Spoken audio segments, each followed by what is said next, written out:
What's going on, everybody? What's going on? Game 161 is in the books as the Yankees win 6-1 versus the Orioles. Unfortunately, the Blue Jays won versus Tampa. So as we stand right now, I mean, they win the tiebreaker. So if the season ended tonight, we will be the top wildcard team.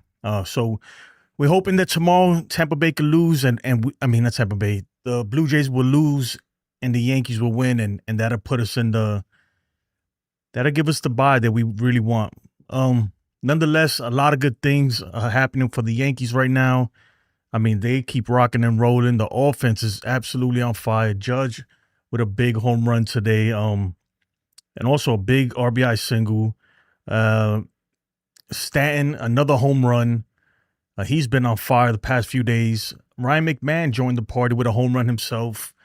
Cam Schlittler basically solidified himself as the third starter in the rotation with his performance tonight. He went 7 innings, 2 hits, 1 walk, 9 strikeouts. I mean, that's as good as it gets right there. So, and the way he's going to be the game 3 starter anyway. The way it's set up, if we play the wild card, he will be, his 5th day of rest will be whatchamacallit, on the 3rd day of the wild card. So the stars are aligning for the New York Yankees right now. Their stars are really aligning. I mean, the team is looking really good right now. Unfortunately, the Blue Jays, they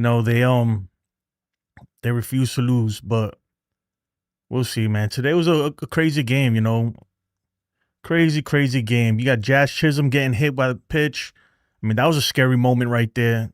We didn't know what was happening, but apparently they went and got imaging done. Everything came back good. So hopefully he'll be back to his normal self come the postseason. I wouldn't be surprised if they give him a day off tomorrow, because where that hit him, if you see it, that's not a good place to get hit. That is all bone right there and very little flesh, and Jazz is a skinny guy at that, so that's not good. So the X-rays were negative. That's a great thing right there, like NYJ says.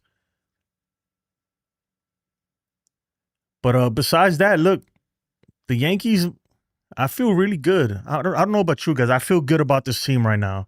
It seems like they're clicking at the right time, at the perfect time. They're clicking. I mean, don't get it twisted though.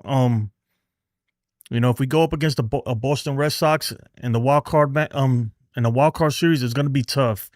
But the way we've been playing, I feel like the way we've been playing lately, with now 7 wins in a row, I think this is the best we've been, or this will be the best version of this 2025 Yankees that the Red Sox has seen so far. So Stanton is it seems like he's returning to postseason Stanton. So if he turns it on in the postseason, we know how he plays on Boston. He kills Boston. So let's see what happens. We'll see what happens. But look, at the end of the day, we really want the division, but we put ourselves, unfortunately, in a spot where it's out of our control, And like I said, like I've been saying the whole season long, every game matters. And when you get down to here to the end of September, you start really looking at some of them games that we let slip by and like, man, just if we could have just gotten one of those, we won't be in the situation we're in now. But it is what it is. The Rays, I watched that game earlier, and I'm not gonna lie, the umpires did help out a lot. The umpires have been god awful this year. To me, they've been off. Today was another one. The calling strikes maybe a foot and a half inside off the plate on Judge, and then throwing out Aaron Boone for pretty much nothing. I mean, I've seen Aaron Boone do a lot of things over the years and get thrown out a lot of times, and this was one that I was like, man. I mean, they must have just came in the game and said, if he even says anything to me, I'm throwing him out. And that's what happened, I mean, look, I've seen Boone get thrown out one time. Remember that time he got thrown out? He didn't even say that. It was the fan that was chirping, and the umpire thought it was Boone, and he threw him out. So, I mean, it is what it is. Good thing next year we'll have the ABS system, but yeah. Trey is Savage. It didn't come up. I probably got to update the thing because he's a rookie. Oh, there it goes. That's who you guys got pitching tomorrow. That's not who you guys got pitching. You guys have Gossman tomorrow, right? Let's look that up. Oh no, that's who we got. Give me 1 sec. So that was today. What am I doing? That was today's matchup. Let's pull up tomorrow's matchup for the Yankees, which is obviously Luis Hill versus Kyle Bradish. We got to beat him. And then Toronto has Kevin Gausman versus Ian Seymour. Ian Seymour in 18 games, he got a good ERA. I don't know nothing about this dude, but I'm hoping that he's pretty good because we need them to beat the Blue Jays. We need them to beat the Blue Jays bad. Let's look at, I know a lot of you guys are or some of you guys are Blue Jays fans. I want to look and right now we're paying a lot of attention to the Blue Jays. Let's look at the numbers versus this dude. Give me a second. Put this up. Jacob says he's listening to me on the way home from work. I appreciate it, brother. Drive safely if you're driving. So this is the numbers of Toronto versus Ian Seymour. George Springer is 1 for 3. Only 26 plate appearances versus this dude with a batting average of 167 combined. So I like what I'm seeing so far, right? I like our chances. Vladimir Guerrero's 0 for 3 versus him. So not a lot of history, but like I expect the Blue Jays to be playing with their hair on, like their hair is on fire, right? They know they got to win. And the Yankees got to do the same thing. We got to take this game. Yeah, David Schneider got a hit off of him. So not a lot of good numbers, right? Not a lot of good numbers versus this dude. Let me say what's up to the chat. You guys are the best, man.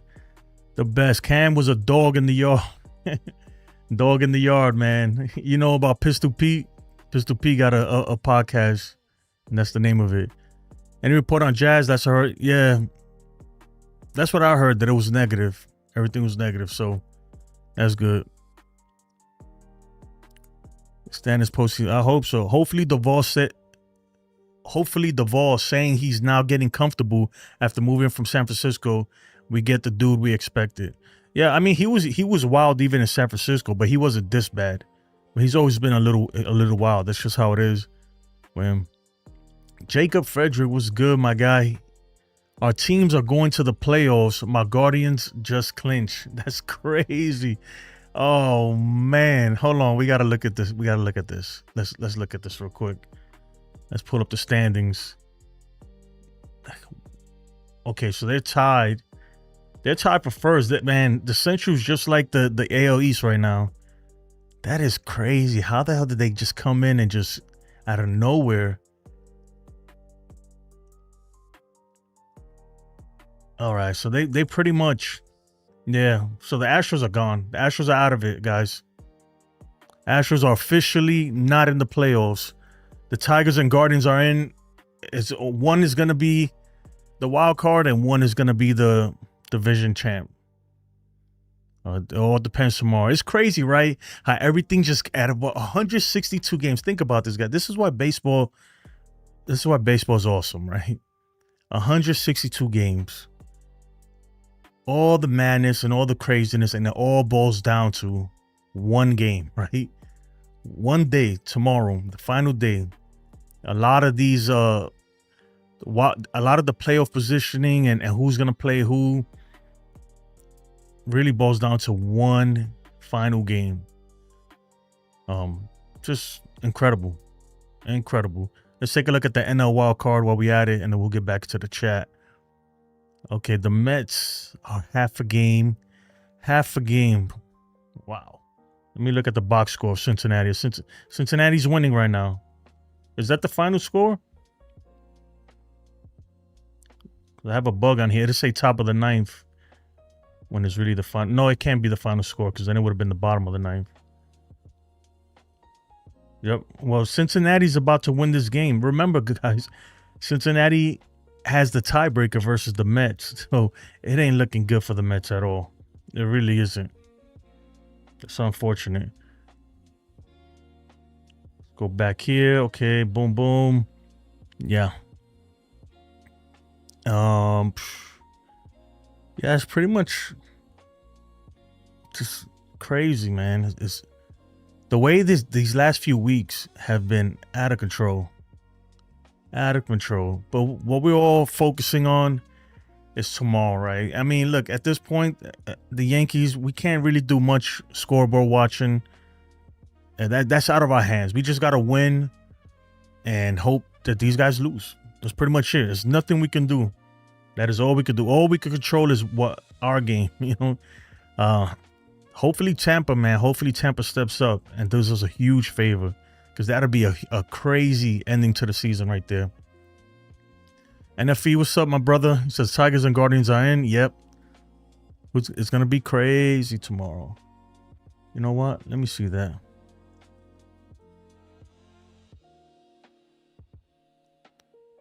See something. All right, these guys are facing Boston. Who's let me look at the matchup for Boston, the pitching matchup. Real quick. That's not what I want.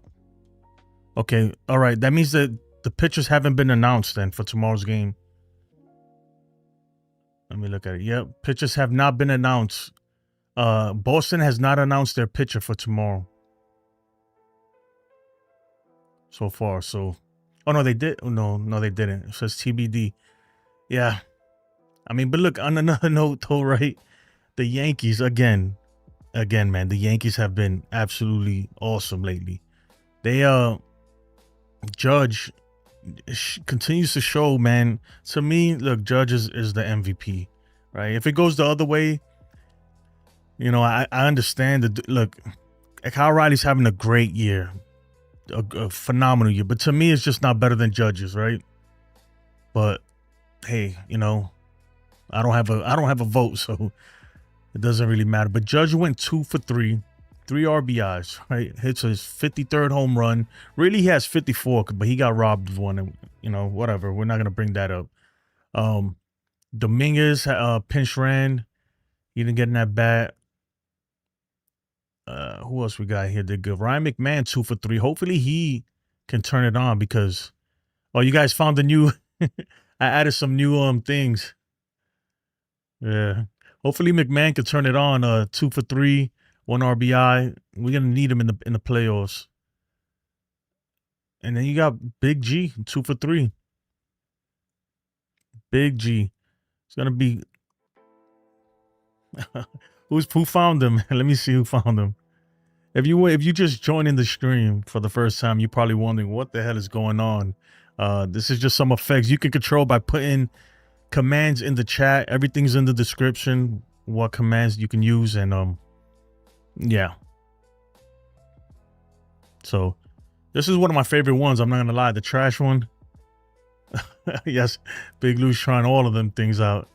The only thing the ones that are not working though right now is this.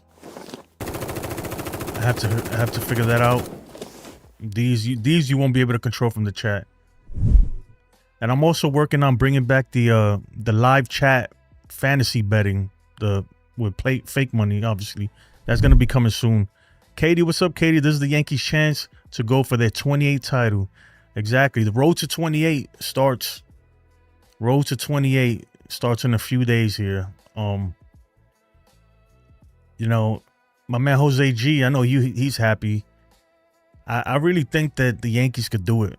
Considering everything, like, considering what we've seen in the month of September in the American League, there's no reason why the Yankees can't beat any of these teams. And look, and some of y'all may disagree with this, but right now, as it stands right now, I truly believe that the Yankees are the best team in the American League right now. Like, they are the best team in the American League, and they're playing the best. And the numbers say, the numbers are they agree with what I'm saying. So, and you guys are going crazy with it. Yeah, Jake says they have to get past the wild card round. I think that round is gonna It's going to cause a huge problem for them. I don't know. It's tough. Look, every round is going to be tough. That's just how postseason baseball is. But I think, man, when I look at our rotation, our bullpen, our offense, I feel like we are the better team, right? I get it. You know, if we play Boston going up against Garrett Crochet, that's going to be tough. But remember, Garrett Crochet has never been to the postseason. We don't know how he's going to pitch, right? I mean, correct me if I'm wrong, but I'm pretty sure he's never pitched a postseason game, especially a Yankees versus Boston postseason game. That is absolutely another level of pressure, another level of intensity, another level of high stakes, high leverage. This is the top. This is as nerve-wracking as it gets, right? Boston versus New York, Yankees versus Red Sox in the postseason at Yankee Stadium. Let me tell you guys, it takes a different kind of human being to play in those conditions, right? It takes a different kind of human being. Like even Pedro Martinez, and Pedro was the man, and he owned us, and we were able to get to him at Yankee Stadium in the postseason. So I feel good. My goodness, my nose have gotten low. What you trying to say? I'm lying? This is the Boone nose, man. You guys going crazy. Y'all seen. I'm trying to add more stuff too, but I just haven't had time to really work on these things. I really haven't had time. But you know what I did have time to do today was ask some trivia questions. And my man Jonathan's in the building. What's up, Jonathan? Jonathan's allowed to play because he is not a host. So, I mean, no prizes today, just for fun. We'll do it for practice. Let me pull out the first trivia and hold on. Let me make sure this thing, I hope it works because I didn't even test it, but let's go. Remember A, B, C, or D in the chat. A, B, C, or D in the chat. Against which team did Cal Ripken Jr. voluntarily? Oh, man, it's giving me the same questions as last time. This is the wrong thing. Hold on. Wait a minute. Son ain't right here. I just loaded. I don't know why it does this sometimes. I got to fix this. Sometimes I load new questions and it gives me the same questions that I had last time. Tony Lynn says Yankees will win the division. I predict because even though Jays won the first two versus the Rays, always been Jays kryptonite all the time. I'll tell you what, Tony Lynn, and I'll be honest, man. I did not predict the Yankees winning the division, but you know who did though, and I gotta give a lot of credit to Ken from the Ugly Truth. Ken from the Ugly Truth he never wavered once. He did not waver once, even when it was like a 5% chance of the Yankees winning. He said he was like, look, they're gonna blow it. The Blue Jays are gonna blow it. The Yankees are gonna win the division. Obviously, it hasn't come to fruition yet. We still got one more game, but I gotta give it to Ken, man. The whole time he said, "Watch, trust me." He kept saying it. It's gonna go down to the wire, and I was like, Ken, but there's a week. There's 8 games left, and they got a 5.5 game lead. How do you expect that to happen? He's stuck with his guts. And if if the Yankees pull this off somehow, it'll be one for the ages. I can't remember the last time the division has gone down to the last game for the Yankees, right? I can't remember. I wish the game 163 was still around because it would help, Cruise Control says, let's go Rays. Exactly. I've never rooted for the Rays so bad in my life. I've never rooted for them so much in my life. Let's look at their numbers versus Gaussman.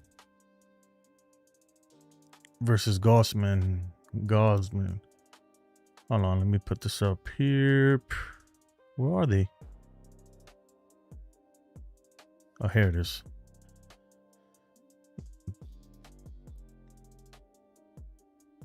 If I had one wish. The Rays look like they want the season to be over. I mean, no, they were fighting though, man. They had a big opportunity. It was bases loaded Jonathan Aranda was batting, and the umpire called him out on strikes on the worst. I mean, this ball was way off the plate. Called him out on strikes, and that was pretty much, once that happened, I was like, yeah, they're not gonna come back. That was their one opportunity. Mr. Met Killer says he prefers the 163rd game. Yeah, me too. I missed the 163rd game. Would you be down to talk some postseason on Monday? It depends what time. Depends on time, man. You know, I gotta go to work and stuff. Just let me know. You got my number and stuff. Text me. Katie says, hopefully the offense can really step up in the wild card round. Yeah, I think they will. And that's the one thing, Katie, that I would say that is kind of good with the wild card is that we're on fire right now. The offense is on fire. And with the wild card round, I'm not gonna say ensures that we continue the hot streak, but there's no big there's no week off and stuff like that. That could really kill your momentum, your timing, everything. Even though these guys nowadays, I don't know if you guys know what the trajectory is. It's a pitching machine that pretty much, it literally, it's like facing any pitcher you want in the major leagues, right? It's literally a screen. You see the pitcher like on the mound and then pitching, and the spin rate. They could replicate the spin rate, the speed, the velocity of the pitch, everything.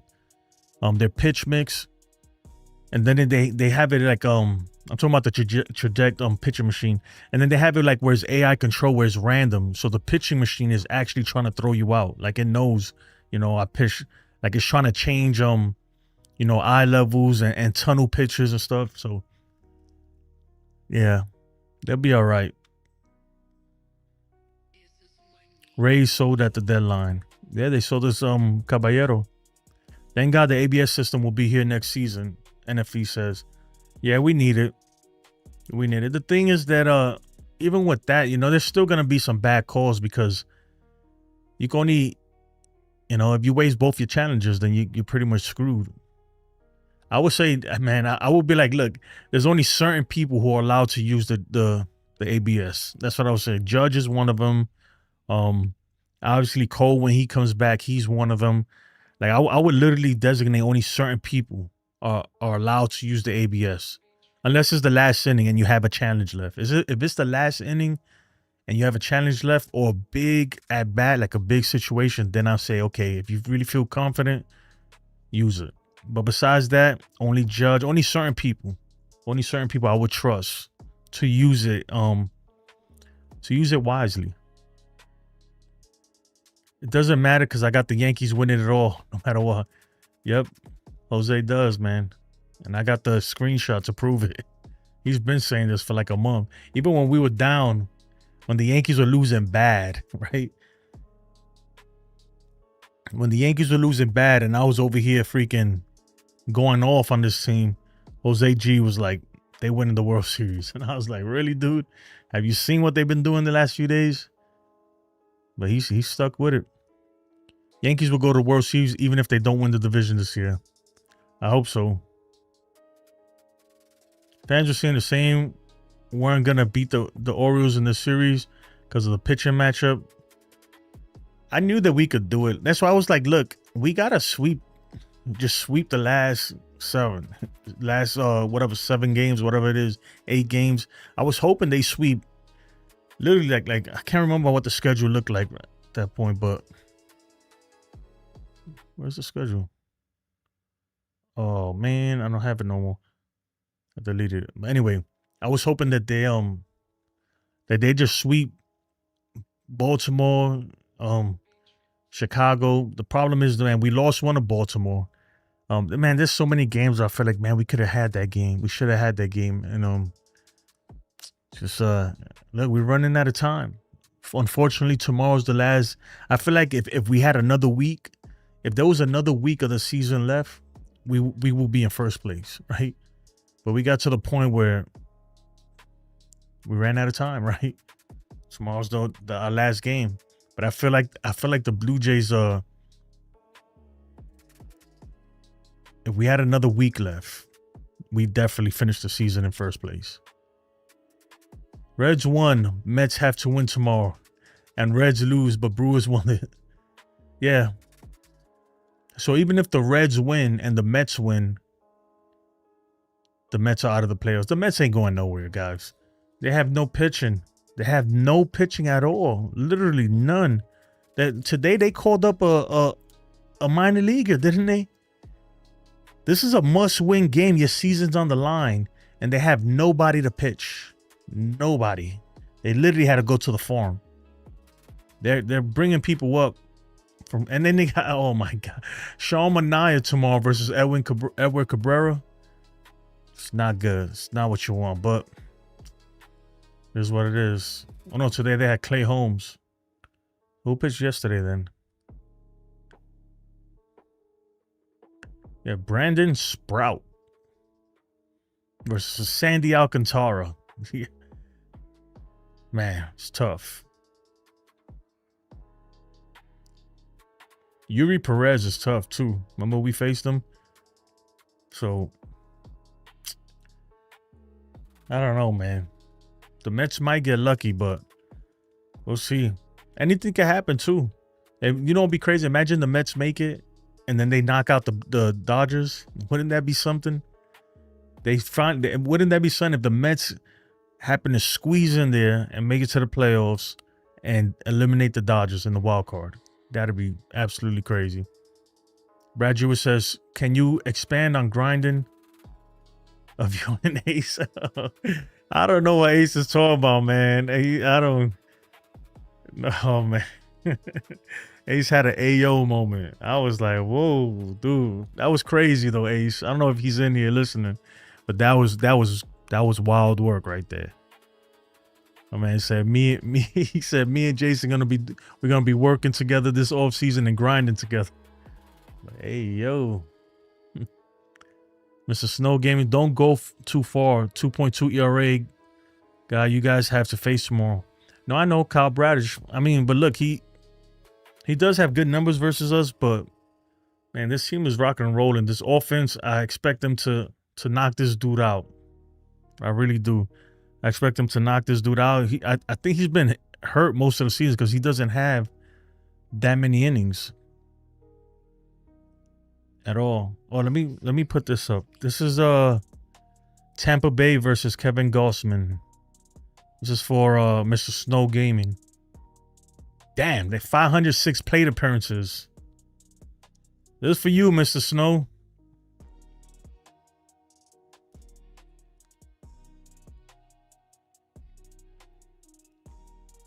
Yandy Diaz is 7 for 12 versus him.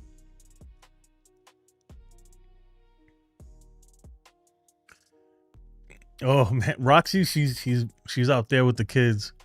Her birthday's tomorrow. No, her birthday's on the 1st, October 1st. So we train that dog like she's a human sometimes. So these are the numbers. These are Tampa Bay's numbers versus Gosman. Jake Magnum. Hey, yo. Man, Jake Magnum.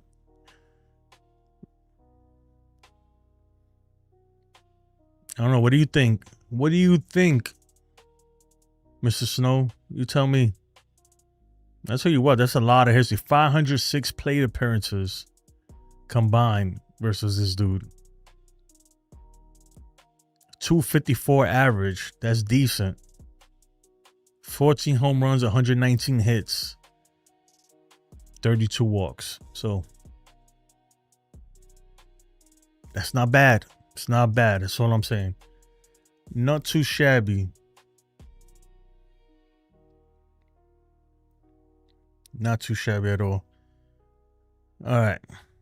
What we got? Let's get back to the chat, man. Don't forget, if you haven't liked the video, please hit the thumbs up. I'd appreciate it.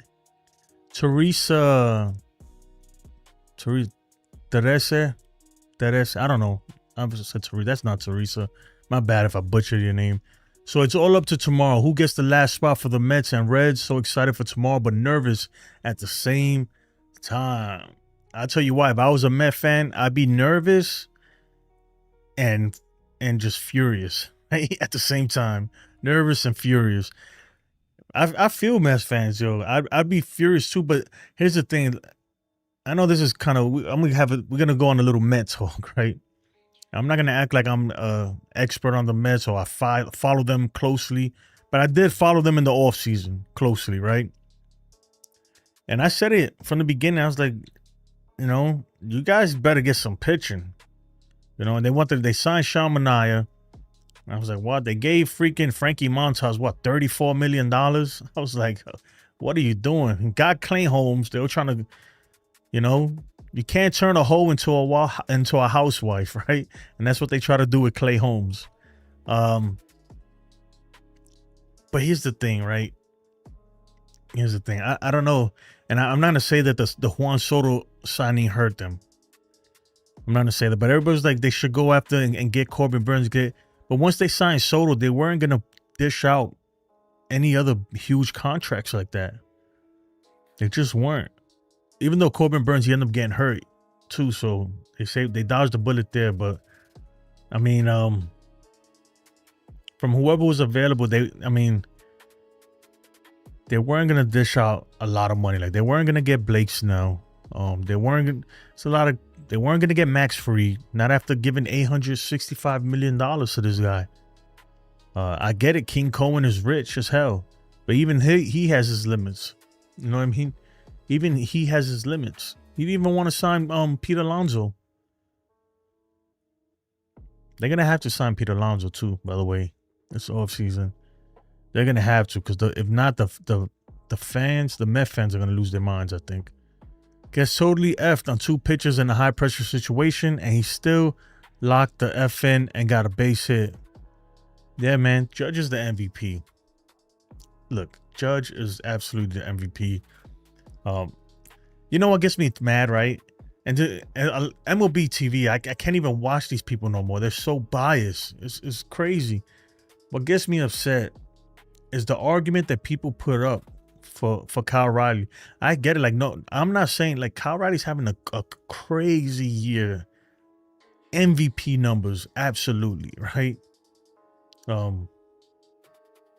Besides average and stuff, but definitely having a historic season. I get it. But when you look at Judge's numbers, this is a whole nother level, right? This is another level. Absolutely he's on a whole nother. He is the best hitter in the game, hands down, right? His numbers, right? If you look at his numbers, he is the best player in the Major League Baseball right now.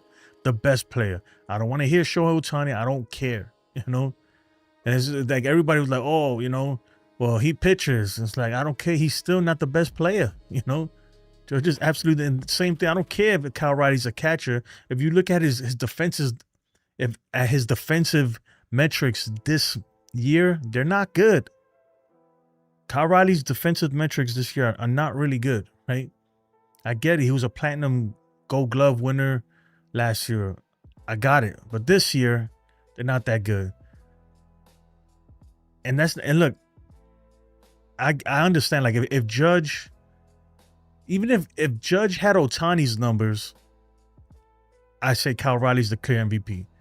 But he doesn't, man. His numbers are just, they speak for themselves. I don't think, I get it. Cal Raleigh's having a historic season, right? Just one. But if you look at Judge's body of work, it is absolutely insane, man. It's crazy. To put up these kind of numbers year after year after year, I'm telling you, man, he's on a Barry Bonds level. And like I said, and like I've been saying it from the beginning, the league, right? MLB. Now, I'm not talking about like the execs, right? I'm talking about the players and the teams in Major League Baseball are telling you who the MVP is. They pitch to Cal Raleigh. They don't pitch to Judge. They nibble around Judge. If they're not intentionally walking Judge, they're literally pitching around him. No, they don't do that with Cal Raleigh, and that tells you that, I'm telling you, they fear Judge more than Cal Raleigh. Let me ask you guys, for everybody who thinks that Cal Raleigh should be MVP, if you could pick, right? Let's say the 2025 season is about to start. right now, knowing what we know that Cal Riley's gonna do, knowing what we know Judge is gonna do. If you could pick one player, right, between Judge and Cal Riley, who are you picking on your team? If we did a fantasy draft right now, who are you picking on your team? I think, and this is what I ask people, right? Everybody was like, well, he's a catcher, and you know, the catchers, look at the rotation, look how good they are. Look, the Mariners rotation been good. That's what I'm saying. They've been good. They've been good, right? Who are you taking, Judge or Kyle Riley? If you could start a team right now, I think 99.9% is gonna say Judge. To me. The Marlins game, Yankees had 8-zip lead and lost this. Yeah, look at, yep, that's one right there. Those kind of games come back to haunt you. Can't wait to see the bracket tomorrow when completing. Yeah. If Phillies win and Brewers lose tomorrow, they will be tied for Phillies and Brewers. But who has the tiebreaker? That's what you got to know. Who has the tiebreaker between the two? Hands down, Judge, and not because I'm from New York. Yeah, 99, he got it. Katie says she's doing fantastic. She's very happy with the results. And you don't want to see Katie not happy with the results. I'm telling you right now, Judge for sure. I mean, I get it. Like, I guess if I was a Mariners fan, I'd be going for Kyle Riley, right? Or, I don't know, but if you take all the biases out the way, right? If you gave me these two players, right? If I knew nothing about baseball, right? If I knew nothing about anything, right? And you came and you showed me the numbers, right? Of Kyle Riley and Judge, and say, who's better? I'm going to go with Judge, you know? That's it. That is it, folks. How much home runs does Kyle Riley have now? Let's see. Okay, he's still on 60. So unless he hits 3 home runs tomorrow, he's not breaking that record. Unless are they playing right now? I don't know. Brewers have tiebreakers, so Milwaukee clinched #1 seed. Yeah, so yeah, I mean, so it don't matter. It don't matter if they win or lose, really. Average truly is not everything. It does have meaning, though. I'm more interested in nearly 200-point OPS gap, though. You know what? Here's the thing, Mr. Met Killer.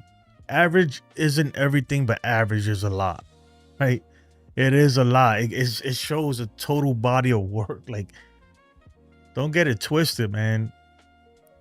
There's something for average, right? So here's my thing, right, Mr. Met Killer. Most power hitters can't hit for average, and most average hitters can't hit for power. You feel me? But Judge does both. You understand? So Kyle Riley's a home run hitter, but he can't hit for average, right? Luis Ariz is an average hitter.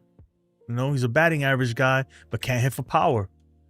Judge does both. Judge is just clearly better. Like, I'm tired of even making the argument, but I keep hearing it everywhere, and it's driving me nuts.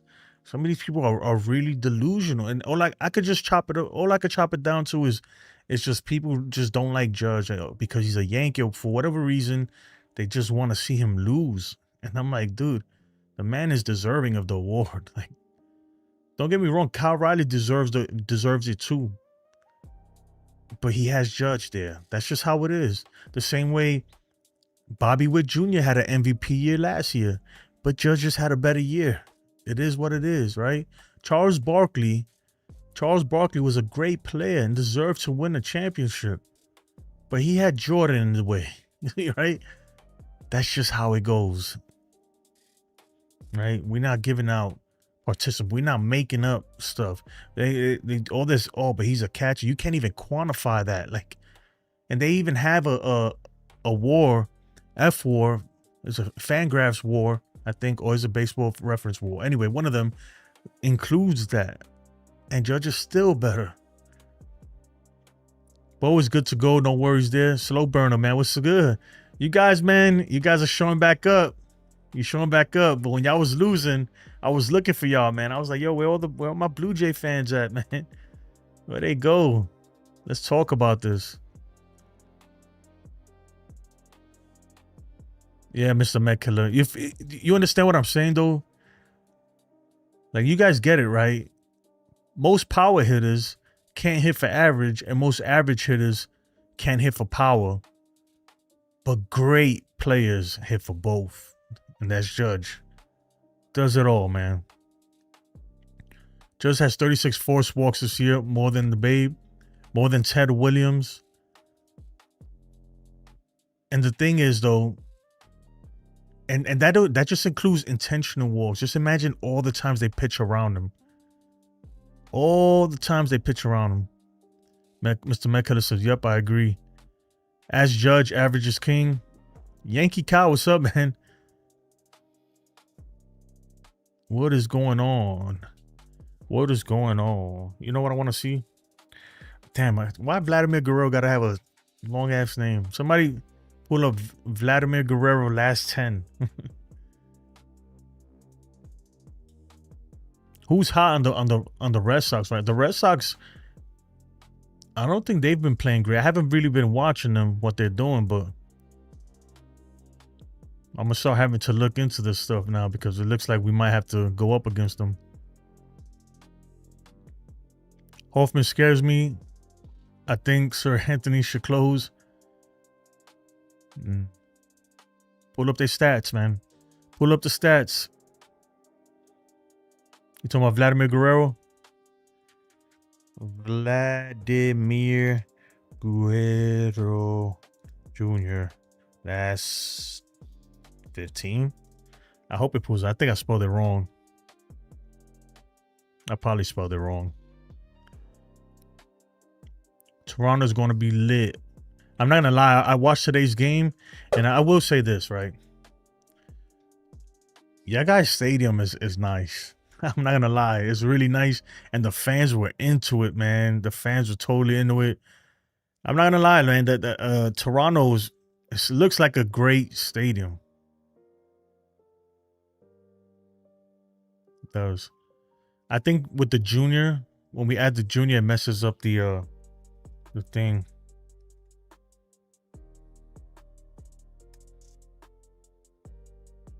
It's putting up his father. My goodness, man. There's so many bugs in this. I gotta fix this thing.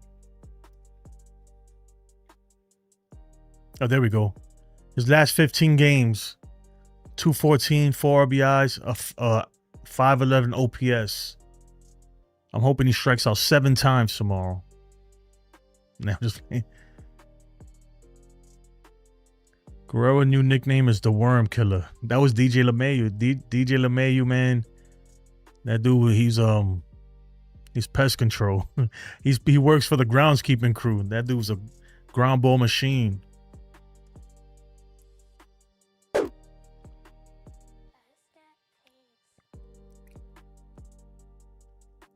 Volpe needs to hit a home run on the last game. Volpe needs to. I need Volpe to change his approach, man. He needs to change his approach. We need Volpe to be like a contact hitter, a slap hitter, get on base. One more game to win tomorrow. No, man, we got how many more games? Well, it depends if we're the wild card or not. If we're the wild card, we got 2, 5 plus. We need 13 more games. 13 more games, right? If we're the wild card, we need 13 wins in the postseason to get it done.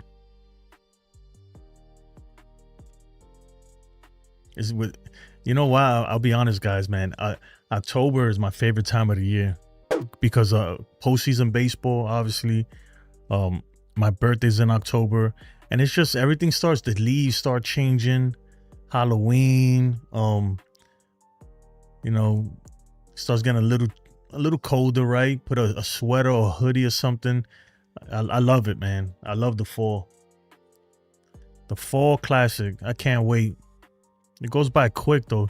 It's crazy, right? In about a month, 30 what? In like 33 days or whatever it is, 34 days, baseball will be done, right? It'll be all over and we waiting for next year. It goes by quick. So Burns said it's because Bo isn't playing. They are pitching Vladdy tougher. I mean, I think they always pitch Vladdy tough. All right. That's why Judge is the best, man. I'm telling you, Judge. Judge is the guy that he makes everybody around him better. Literally, everybody. If you bat in front or behind him, you're gonna be better. Let me see some.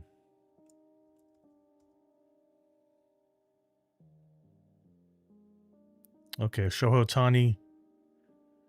Shohei Ohtani has 144 runs. Aaron Judge 136, so he leads the American League in runs.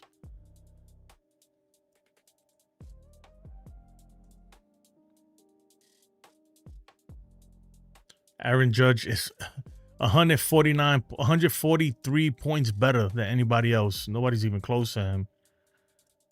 On OPS, on base percentage, 100. Well, not 100 points, but like damn near 60 points or 62 points better than even Juan Soto. And Juan Soto is known for on base percentage. Judge is on a whole nother planet, dude. You know what's crazy? Even Juan Soto said it. Judge is that guy. That guy. He's the best player. He's the best player. You know, Juan Soto, before the season started, he had an interview, right, in Spanish. It was a Spanish interview. And they asked him, like, yo, who's the best player you ever played with? Like, who you think is the best player? And usually Soto will be like, oh, I'm that guy, you know, most people. And he said, no, Judge. He was like, Judge is the best player and it's not even close. That's what he said. He is the best player and it's not even close. And they're like, what? Better than this guy? Better than that? He said, better than everybody. He's better than everybody. Luke's and Clement, unsung heroes, slow burner, great underrated players. I hope they lose tomorrow. For real, man. The thing is, and that's why I said, like, Tampa Bay is just, they're not good, man. They're not good. So we need a miracle tomorrow. We need Junior Caminero, whatever, Caballero, not Caminero, to hit 2 home runs. We need a Rondé to go off. But the thing is, man, it's tough when you're facing a team that got nothing to play for anyway. Or do they care, right? They probably got all their bags packed, their locker rooms packed, everything ready to go. They're not even in their home stadium. Judge's on base percentage is so far ahead of everyone else's. It's crazy. Yeah, it's not even close to me anyway. It really isn't. But what you gonna do? Oh, what do I do here? I'll pull this up real quick. I gotta fix, man. I don't know. I got so many bugs in this thing. Like, I just haven't had time. But in the off season, I'm gonna go through and fix everything. Make sure everything's working the way it's supposed to be. Tony Lynn says he loves baseball players for all teams. My bad, says she. So I don't know. You could be a dude or female. It doesn't matter. Denver Williams last 10. Yeah, but pull up his last 5. His last 5 look a lot better than his last 10. Unfortunately. Jose says, I feel Ben Rice is going to have some big hits in the postseason. Yep, I could see that happening. I really can.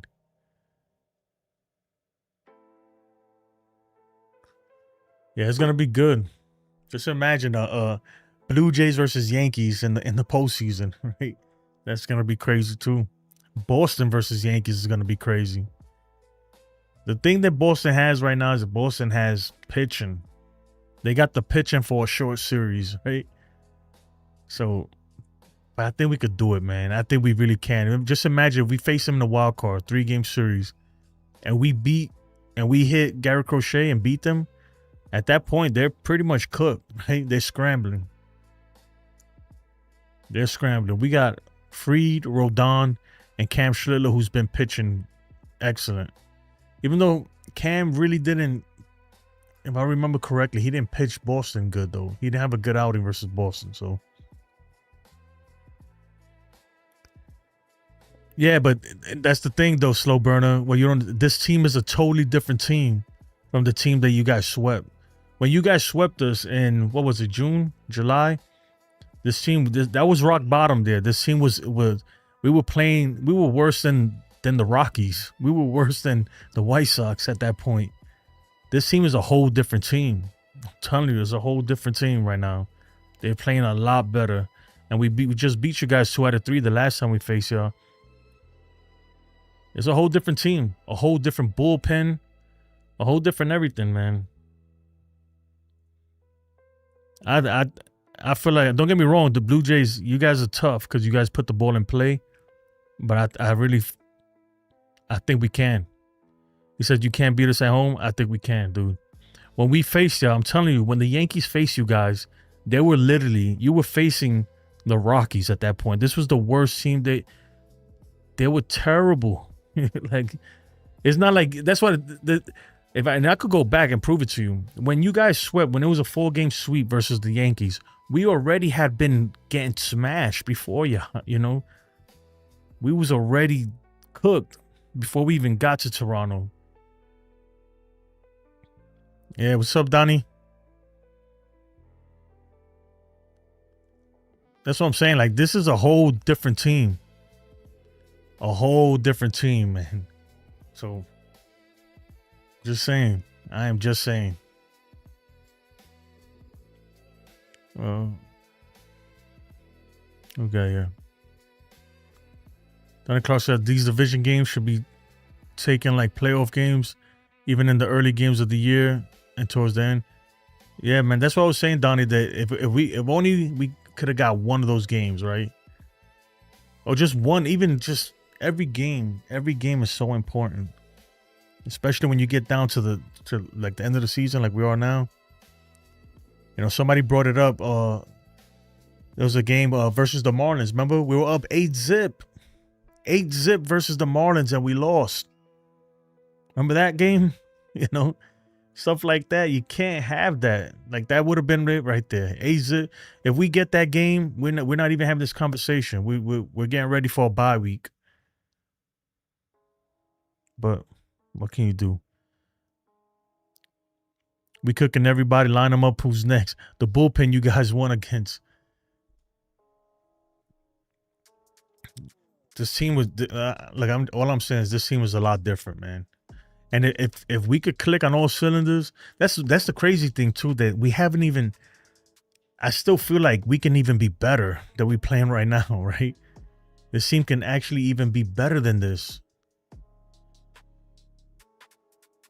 Like, our ceiling is a lot higher than a lot of other teams because of the talent that we have on this team. It's just that we haven't lived up to it all year. We haven't lived up to it. Slow Burner says the Blue Jays will be rested. Well, y'all got to win tomorrow first, right? Y'all got to win tomorrow. I give Mr. Snow, I give you a lot of credit because even when it was looking scary for the Blue Jays just a few days ago, Mr. Snow was in here, right? But guys like you, like Snowburner, I mean, some of you other guys, you guys only show up. You only show up when you're winning, right? And I'm going to tell you again, be humble. Be humble, be humble, be humble. This game is so humbling. I promise you, it is humbling. And you're going to... I'm telling you, this team is not the same team you guys swept in the middle of the season. It's not even close.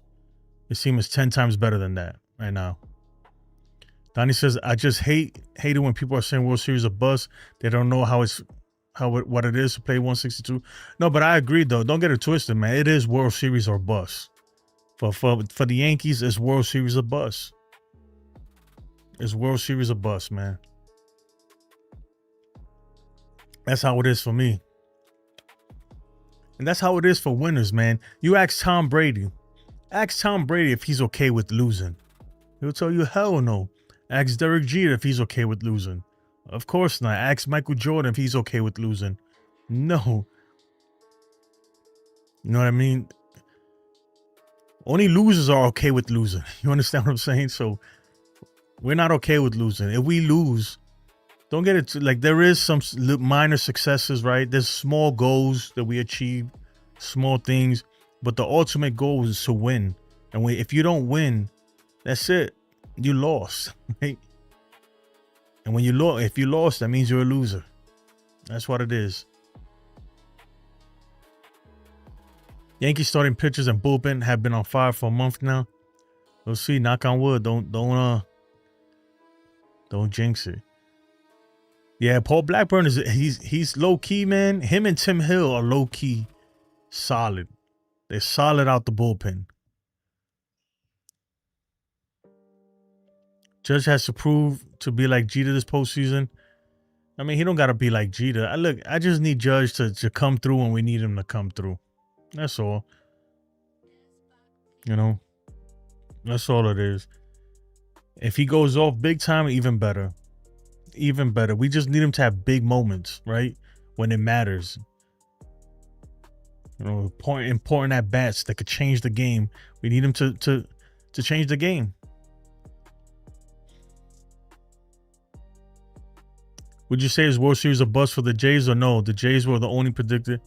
I mean, I don't know. I'm not a Jays fan. I know for the Yankees, you guys might be okay. I already know that you guys, right? And look, the Blue Jays and even a lot of Yankee fans, right?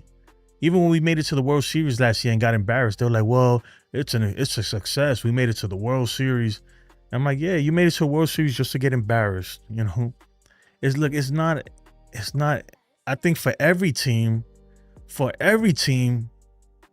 losing should be bad. I don't even understand why we're having this conversation. This is something new, man. I can't comprehend it, right? Don't get me wrong. I like, you know, even with my kids, let's say you know how many times like my kids, they play tournaments, right? In the weekends, baseball tournaments. And sometimes they're runner up or they get close and they're all celebrating with their rings and I'm like, yeah, that's cool. You know, at least you made it, but wouldn't it be better to win, right?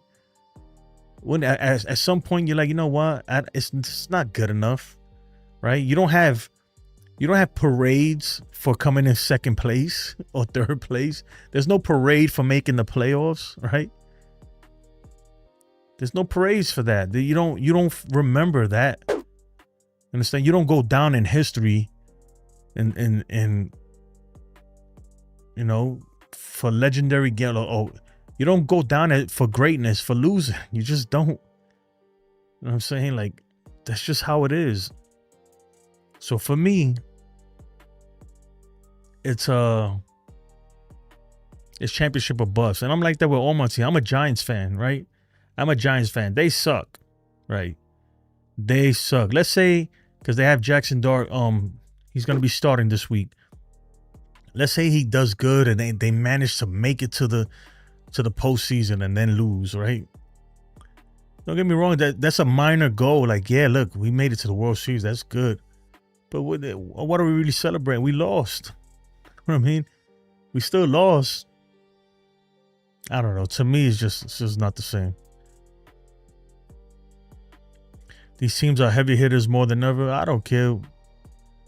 Winning's the main goal. That's it. To me, I don't know. I have a different mentality, man. I'm on the Jeter train, and well, man, I grew up with Derek Jeter, Michael Jordan, Wayne Gretzky, if you like hockey, Tom Brady, right? I've seen these guys play. These guys are not losers. They don't like losing. They don't celebrate making it to the World Series or to the championship. That's not an accomplishment. The only accomplishment is winning, right? The only accomplishment for them is winning. So you gotta win. You gotta win.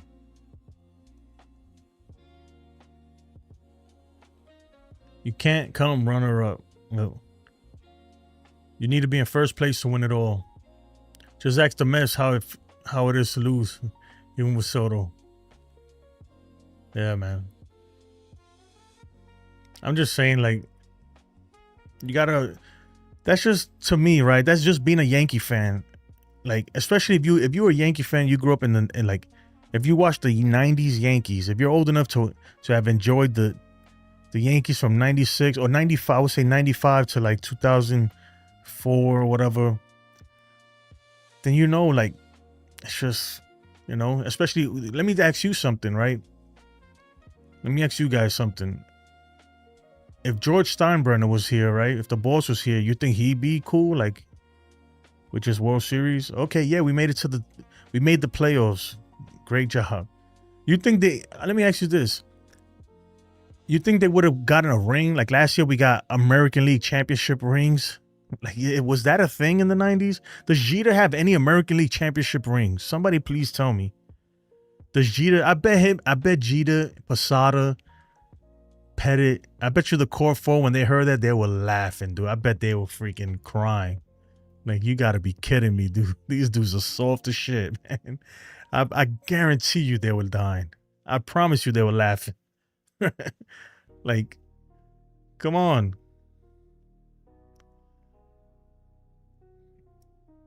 I promise you they were laughing. I don't know, man. That's just me. And I get it, but I will say this, right? And I say all that, but it is an accomplishment to make it. It's an accomplishment to make it to the postseason. It is, after 162 games. That's why I say it's like, if they want to pop champagne because they clinched a postseason spot, go, by all means, go ahead. Right? But the ultimate goal is to win the championship, right? There's levels to this, right? There is levels. If you don't win the championship, you can't really say nothing. Right? You can't say nothing. That's it. You're a loser like everybody else. There's only one winning team, one winner every year. Austin Cruz says he respects Big G for rejecting the AL championship ring. That's crap and not the real ring. I would have still took it because I'm broke and I'm sure that thing's worth a lot of money. but yeah, exactly. That's what I'm saying, Austin. Dude, how many American League championship rings does Derek Jeter have, or Posada? Because they didn't win every time. They got a couple pennants and didn't win. So how many championship rings do they have? You think they're wearing those things? You know how embarrassing that is? Imagine, like, after, right, when it's all said and done in 10 years from now, right? 10 years from now, Big G is trying to be an announcer, right? And he's sitting there with Jeter and Big Papi and A-Rod ready to call a game, and they all got World Series rings, and he got a American League championship ring? Are you fucking kidding me, dude? Come on, man. I'm pretty sure.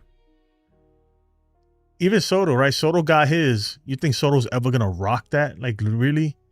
When Soto's around other greats, right? When he's sitting at the table with the Papi Ortizes and all these dudes, you think he's wearing the AL championship ring? No, he's wearing his World Series ring, right?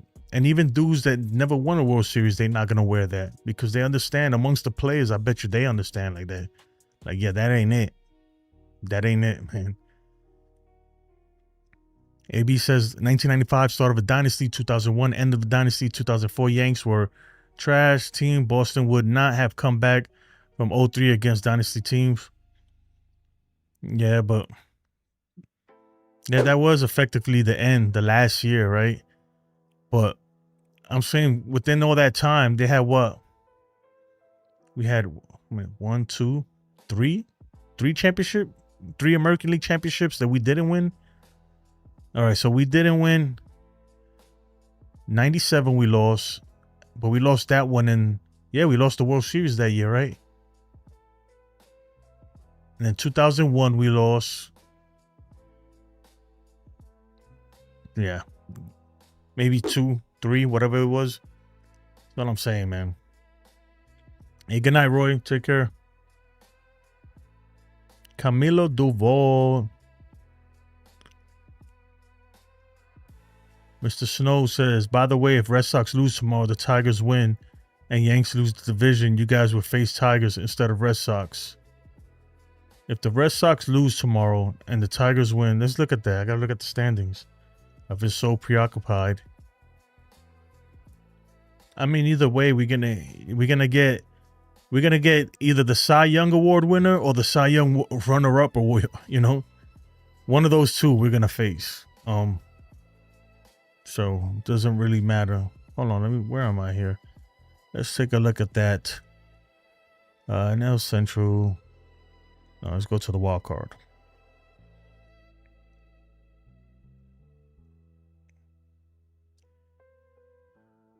Yeah, you're right. The tiebreaker.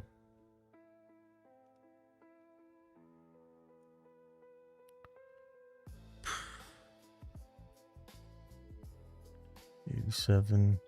Hold on, I'm trying to do some math in my mind. Yep. Look, it don't matter at this point. Look, honestly though, really, when you think about it, all the pressure's on the Blue Jays. It really is. All the pressure. Like a week ago, we've especially like we've already accepted that we weren't gonna win the division. A week ago, you guys look, and I'll pull up the standings. Let's go to the AL East. This is today's date, right? I'll go back 10 days. Not even, we'll go back 10 days to the 17th, September 17th, right? We were down 5 games. Remember, because there's a tiebreaker. We were down 5 games. We already knew, like, at that point, we already felt like this is pretty much over. Like, me personally, I know a lot of Yankee fans still had hope, but I was like, man, it's going to be tough. I don't think they're going to be able to do it. I was okay with it already. This is the 20th. Or we go back to, like, I don't know, let's say September, not even, let's go back to the September 1st. Damn, it was only 2.5 in September 1st. At the end of the day, if the Yankees don't win the division, it's really the Yankees' fault. We should have won more games. We blew so many games. It's amazing that we went through that big slump, right? And still managed to get to this point. So no matter what, man, look, we make it to the wild card. We got to handle the wild card team. That's it. You got to take it one series at a time. Who would you rather face? To me, I would rather face the Tigers. I would rather face the Tigers because they've been very bad lately, right? But like I said, either way, you're gonna get Scooby or you're gonna get Garrett Crochet. One or the other, right?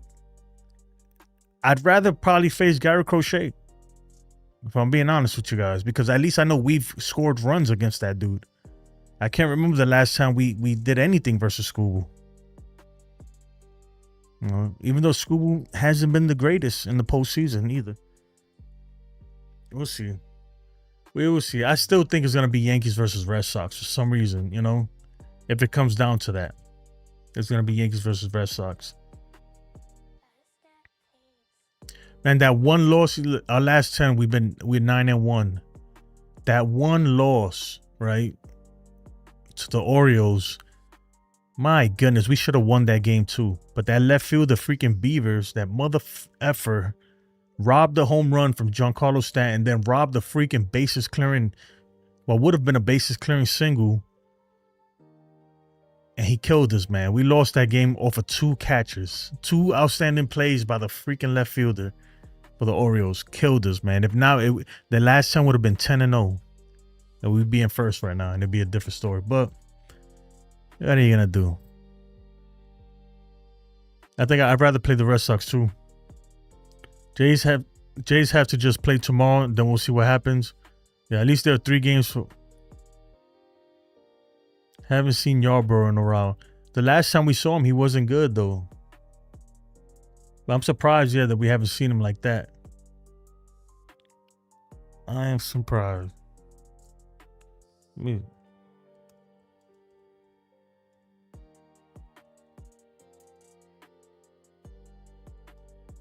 hope I spelled that right. I think I spelled that right. 7-17, September 6th. 17-7. Yeah, it's good, man. But there's a couple games in there that we should have won. a couple games in there that I'm like, man, we should have had. There was one in Chicago that we should have won. Yeah. David Bednar is meant to be here for the big stage. We're about to find out, man. He ain't never pitched.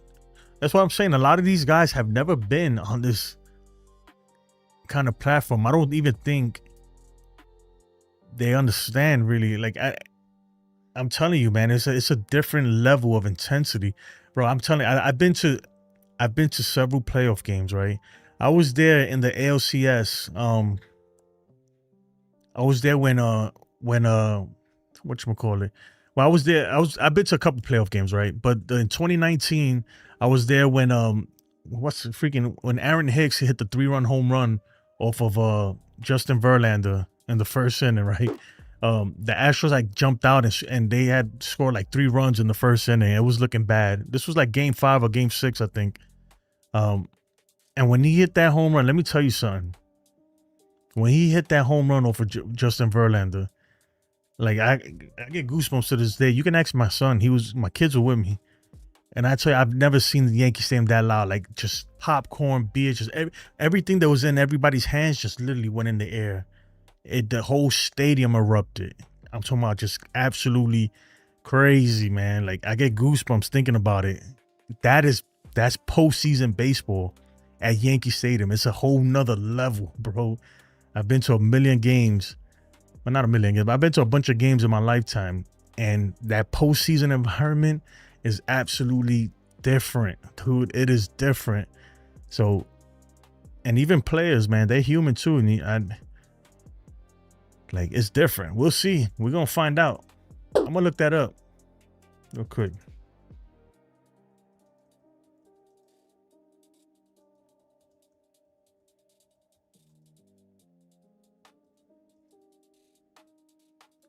There we go. I'm gonna put this on for you guys. Man, this shit was epic. I'll never forget this day. I would never forget it. Like I've never been in a situation that chaotic. When I tell you, those popcorn, beer everywhere, everybody just threw everything up in the air. I don't know why I got this in my face. Everybody just threw everything up in the air. But let's put this in here. You ready? Right over here somewhere. And when I tell you, it was absolutely crazy.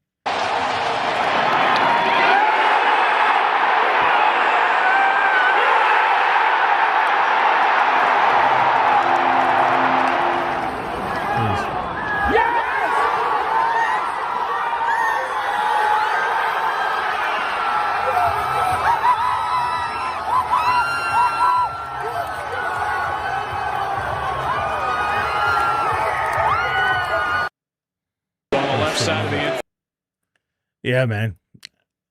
It's just different, man. I love the postseason, man. It's just different. I can't wait. I really can't wait. I wish I was there. I wish I could go to the games. I was thinking, because right now I'm in San Antonio. If Houston would have made it and we would have faced them in the wild card or whatever, I probably would have went to a game over there at Dyco, whatever they call it, Dyco Stadium, whatever they call it now. But it was crazy, man. It was crazy. And then I went to the division series before that too. I've seen some big games, man, but nothing. I don't know, for some reason that Aaron Hicks home run, it would just forever be in my mind. It was just absolutely wild, man. When the section I was in, it was just, as soon as it went over the fence, everybody just threw everything in the air. Even me. Like I had probably like a hot dog or something. I threw it. I tossed it. Like it was just food and everything. Ketchup went all over me. It was out of control. It was fun though. I'll never forget it. Had a locker in the Yankees clubhouse after today's game. Luis Hill starting.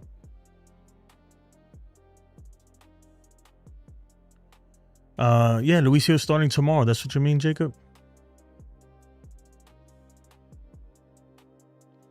Seems like we're setting up for Boston lefties. That's crazy. So if we face Boston, then they might want to go, because look, Luis Hill he pitches well versus Boston, so that makes a lot of sense.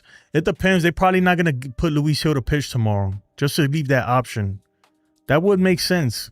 You know, throw somebody else in there and just hope you can get the win and Blue Jays lose, right? And if not, then you kind of set yourself up for whatever's gonna happen. At least you have your Luis Hill rested. You're gonna have Cam Schlittler rested. You have everybody lined up so that you can adjust if you need to. So right now, if Luis Hill starts tomorrow, he can't pitch game 3 of the wild card because that'll be on 4 days rest. That's what I'm saying, Jacob. He's not available if he pitches tomorrow. So why pitch him tomorrow?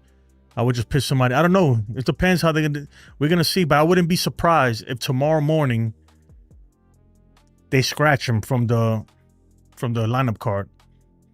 It would not surprise me one bit if they scratch him tomorrow and just be like, you know what? Maybe that's why we haven't seen Ryan Yarbrough. And then you go Ryan Yarbrough. You pitch Ryan Yarbrough at that point. Have him start. Right? What do you think about that, guys? Scratch Luis Hill from tomorrow's lineup. Pitching Ryan Yarbrough. When was the last time Ryan Yarbrough pitched? Hold on, I'll pull it up right now. Give me a second. All right. Let's look at this real quick. This was today's bullpen availability. Ryan Yarbrough has not pitched in the last 3 days. So yeah, why not, right? I could see that happening. Right? Scratch Luis Hill from the lineup tomorrow. Bring in Ryan Yarbrough to pitch. Have him start.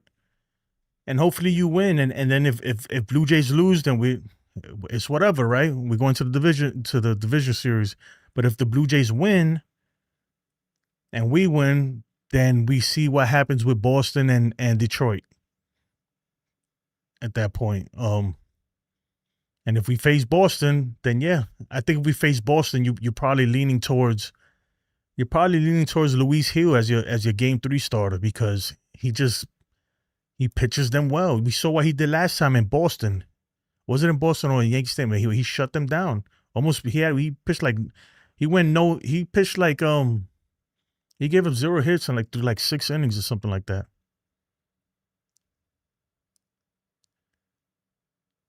I know Cam is starting game 3 and he earned it after today. But would you start him game 3 versus Boston? That's the thing.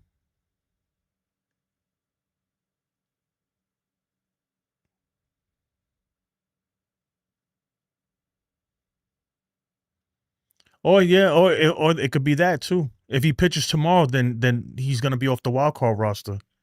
You know, I don't know. We'll see. We'll see, right? I'm just saying I wouldn't be surprised if they took him or if they scratched Luis Hill tomorrow. That could happen. But like you said, maybe they pitch him tomorrow, and then at that point, look, if he pitches tomorrow, there's no point of having him on the wild card roster because he's got to pitch. He won't have his 5 days rest. He won't be able to pitch. He would not be available anyway, right? And they're not going to pitch him on 4 days rest or 3 days rest or whatever it is. So if he pitches tomorrow for sure, he's scratched from the wild card roster. That's a given. The way they lined it up perfectly when they moved everybody up, they lined it up perfectly. Cam Schlittler started today. He's the game 3 starter. That's for sure. But the Yankees have options, right? I think that if the Yankees were to scratch Luis Hill and bring in Ryan Yarbrough tomorrow, they have some options, right? That could be an option too.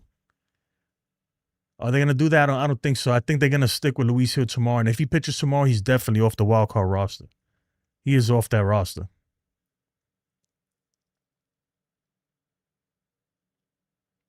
If that occurs, they might take Hedrick, which means at least 2 lefties for Boston's lefties. Yeah.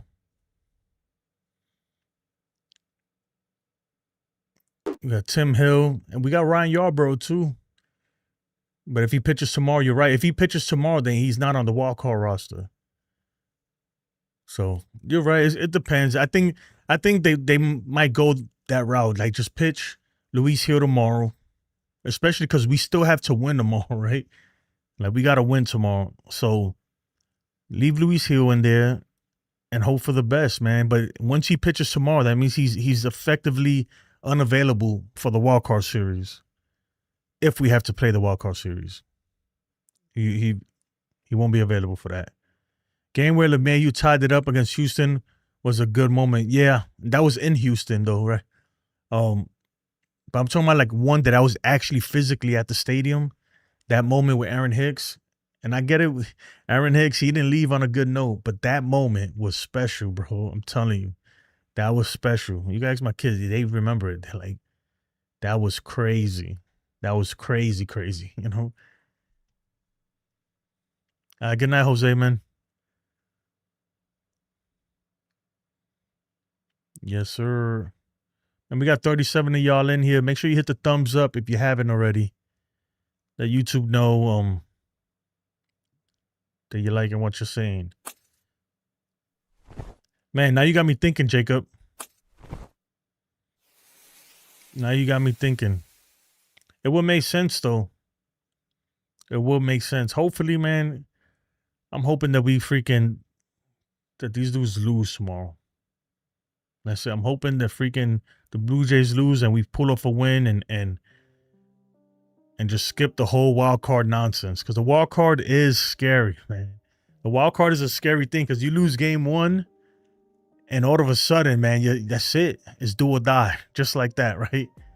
And even if you win game one and lose game two, there's do or die right away. There's no playing around, man, with the wild card. It really isn't. One mistake could ruin everything in the wild card. We're in a 5-game series. You have a little more leeway, obviously, and then in the 7-game series is a lot more leeway. I think Rodon, Fried, and Warren will start in the wild card. And Warren? Really, Warren? I've been here almost going on 3 years now. But I'm gonna be moving soon. Not sure when, but hopefully soon I'll be moving to Arizona. Aiden, wow, that's interesting. Aiden says he thinks Rodon, Fried, and Warren in that order too. In that order, it can't be that order. I think when they the fact that Cam started today, Rodon started yesterday, and Fried the day before. I think we're gonna get Fried, Rodon, and Cam. I think that's how it's gonna be. They set it up for a reason. Now the only thing that I think could change, maybe they they scratch Luis Hill tomorrow. If you see Luis Hill get scratched from the lineup tomorrow, then you know that he's gonna be on that roster, right? But if he pitches tomorrow, there's no reason to put him on the roster. And then you have Will Warren, who can, just in case one of our starters can't give you, they get knocked out early in a wild card game, you go to somebody like Will Warren, something like that, or even around Yarbrough. But I don't know. Even Will Warren, I highly doubt that he's the Game 3 starter, man. He has not shown that he can pitch in big games at all. So I don't know why they would do that. Oh, yeah, Warren pitched yesterday? Hold on, let me see something. I got my days mixed up, guys. All right. Oh, you can put a Will Warren last whatever, right?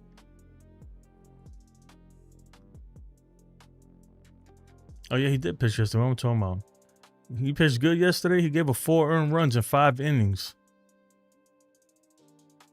I mean, I guess he didn't walk a lot of people. I don't know about that, man. I highly doubt. They're going to put Will Warren to pitch game 3. Or to pitch any game in the freaking, in the wild card. If we go to wild card.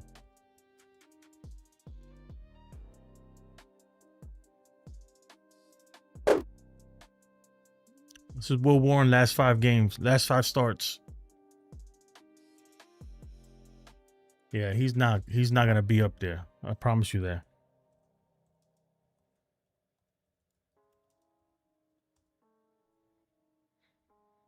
This is Cam Schlittler. I mean, his hasn't been great either, but I think the thing with Luis Hill, man, is that he can't find the damn strike zone. This guy, but Luis Hill, man, I still think he got it in, but this guy, he's just too erratic, man. He can't throw strikes, man, and you can't trust a guy who can't throw strikes. That's the thing. What up, Demon D? Look at 2022 wild card Cole gave up a homer versus Bogarts, and the game was over. Yeah, the wild card is scary, man. Wild card is scary.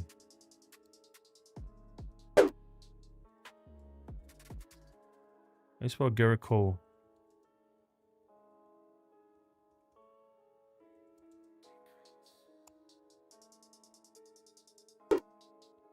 Is Garrett Cole, October 2022.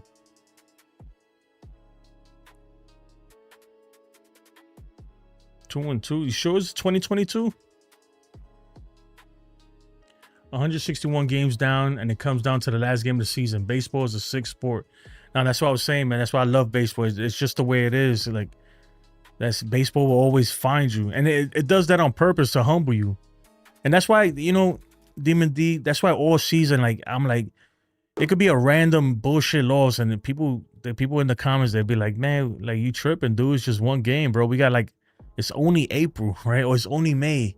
And I'm like, bro, but these are the games that come back to haunt you at the end. These are the games that come back to haunt you. Like somebody brought up here, that A-Zip, remember A-Zip versus the Marlins? And they came back and beat us? A game like that, man, it makes you wonder, like, my goodness, dude. Games like that you gotta have, you know?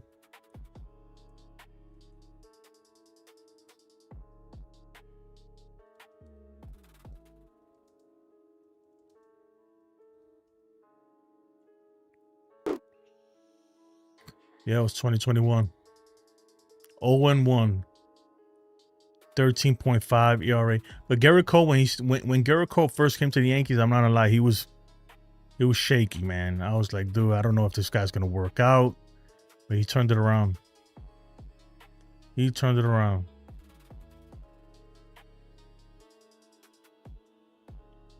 We gotta have this division. Yeah, Demon D. But the thing is, like, the thing is, we put ourselves in this spot, man. And I'll be honest, like, we don't even deserve it. We don't deserve it. If we were to actually win it, the division, it'd be a miracle, you know? It'd be crazy, but we don't deserve it. Like, you can't get swept by Toronto in the middle of the season. All the terrible baseball for like 2.5 months.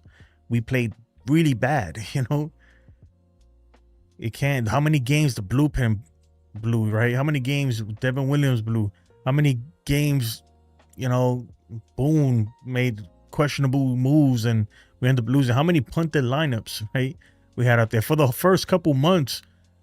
For a while, we didn't even have, at no point did we have our best players on the lineup. For a long time, Ben Rice didn't even play every day. For a whole long time, right? For months and months and months. For half the season, they would not play this guy every day. And he was tearing the ball, the cover off the ball. And, you know, how long did we run Volpe out there in Wells when they were terrible, terrible, terrible, man? You know what I'm saying? Like, you can't, like, if we lose the division, I can't even be, I'm not even mad. Like, I'm mad at the Yankees. I'm not going to be, you know, we don't even, that's why I said, like, if we were to win, it's like a super bonus. But I've already accepted the fact that this team is not going to get the division. They don't deserve the division. I accepted this probably this whole month, you know. But I do want it, though, right? That's what I'm saying. At this point, it's the Blue Jays to lose, right? If they lose, that's on them, you know. The fact that we're even here right now is incredible. The fact that we're here right now is incredible. I'm a Yankees fan, not a mathematician, so I'll take your word for it.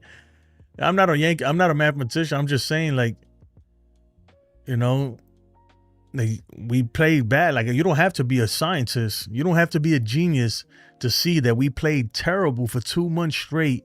we were the worst team in baseball for 2 months straight. Terrible. It don't take a genius to see Devin Williams blew, you know, I think he got like 7 blown saves, but technically he blew a lot more games than that. Remember that game? It was a game in Tampa Bay in the beginning of the season. We were up 8-4. We were up 8-4 in like the 8th or 9th inning, whatever. And this dude gave up like 5 runs and blew the whole game. Right? Remember that one? It's just games like that, man. We went 3 games straight without scoring a run. Remember that? You guys remember that?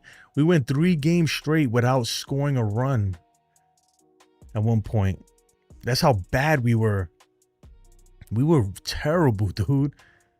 So you can't really remember, and not even that long ago, the end of August. Remember in Texas, Devin Williams. We were just coming off of Devin Williams had just blown a save, right? 2 days later, they bring him in a high leverage situation in Texas, and he blows it again, right? That one, like, and we were like, why would they go to him? They had other arms they could have went to, and they went to this guy. So, yeah, that's all I'm saying, man. Peter gets the point. They disappeared for 2 months. Can't cry now. Yeah, Williams blew a Blue Jays game in April. Right? Yeah, remember the game versus the Blue Jays? Freaking Will Warren gives up 7 runs. Was it 6, 7 runs in the first 2 innings? And then we came back. We came back and tied it. It was like we were down like 8-zip, came back, tied it, and then lost 11-8.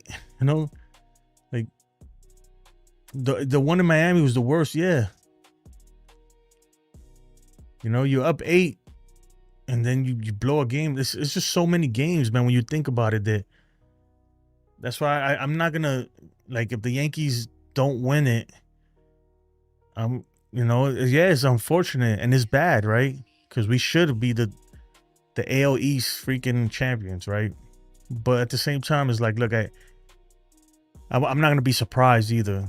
You know, at this point, I got my eyes set on. It don't matter who we, like, whether we get the bye or we don't. I'm seeing it as tomorrow we gotta win. You know, we win that game. Look, Blue Jays win, whatever. Okay, go to the wild card, and we gotta beat whoever we play there. At this point, you just gotta beat whoever's in front of you. On whatever day, it don't matter. It don't matter who's pitching, you beat whoever's in front of you, play clean baseball, right? You can't make mistakes. Now's not the time to make base running mistakes, you know, and just stupid things, man. Now's not the time for that. Now's the time to play clean baseball. Play clean baseball, and sometimes you gotta play small ball, right? Especially when you're facing a guy like Gary Crochet or a guy like Scooble. That's the time when you got to put good at bats, right? You got to, don't even worry about hitting home runs. It's not even about that when you're facing the guys like that. It's about just making them throwing pitchers. Make them throw pitches and get them out as fast as you can. Get them out the game as fast as you can. And if you run into one, you run into one, right? But you got to manufacture runs. If you get a guy, somebody hits a double, no outs, you need somebody to lay down a bunt or put the ball in play to move the runner over. The little things like that, man, that's what's going to determine if this team goes far or not. Especially when you're facing good pitching. He also blew it in the Texas game. Oh, we confirmed Boston? I don't think so. I think it could be... Let's look it up, man. I don't feel like doing math right now. It could be Boston. It could be Boston, Detroit, or Cleveland. It could be any one of these teams. Let me change this over. Good. Right? Because that's how close the standings. So let's say, and then it could be tiebreakers too, right? Let's say the Red Sox lose tomorrow. Well, actually, no, they can't lose tomorrow. Well, if they lose tomorrow and the Tigers win, but the Guardians win. I don't know who has the tiebreaker between the Guardians and the Tigers. So let's say the Tigers and the Guardians win and the Red Sox lose, then we play whoever wins the tiebreaker, I guess. You know, it's so close that it's interesting. I could look it up though. Let me see. Who would win between who win the tiebreaker between Tigers and Guardians?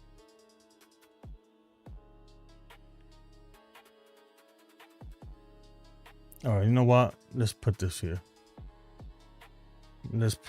I don't know if this is gonna make any sense to you guys, but you guys are a lot smarter than me, so I'm gonna put this over here.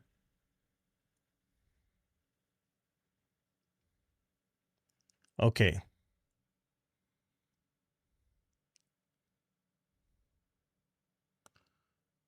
All right. When was this? 51 minutes ago. Okay. So if the Guardians win and Detroit wins and Boston loses, the central champion would be, which is essentially the number 3rd seed, the Guardians. The number 5th seed. Oh no, the number 3rd seed, that would be the my bad, the division winner. Oh my God, this shit is confusing. All right, let's start all over. If Cincinnati, you hear me? If Cleveland and Detroit wins and Boston loses, obviously because they're playing Detroit, then that means the Guardians will be the NL Central champs, the number 3rd seed champ, right? Number 4th seed is obviously the Yankees. We've clinched the number 4 seed. So even if we don't win the division, we will be the number 4 seed, which is the top wildcard team, right? All right, then the 5th team will be Detroit. We will play Detroit in that scenario. And 6th seed will be Boston. And then Boston will face the Guardians. All right. Now, if the Guardians win, Detroit loses, and Boston wins, then we're facing Boston because they'll be the 5th seed.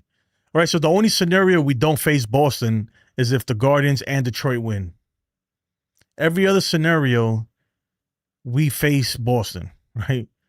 So the only way we face Detroit is if Cleveland and Detroit win and Boston loses. And that's why I said no matter what you get, right? No matter which way you cut it, no matter what happens tomorrow, we're facing either the Cy Young winner or the Cy Young runner-up. Because it's either going to be Garrett Crochet or Tarek Skubal. No matter what, we're facing one of the 2 best pitchers in the American League in the wild card, if we're the wild card team, right? If we're the wild card team. So that's that scenario. Interesting, right? Crazy. Yeah, I'll leave this up for a second, man, because if you guys want to look at it, it's good to know. Then the number 6 seed. Yeah, obviously that. Yeah. It's crazy. Crazy. Crazy. Well, let me go down here. Anything else? Nope. Yep. Win tiebreaker versus Yankees. Yeah, the AL East is pretty much. I can't believe the Mariners just went on a tear September.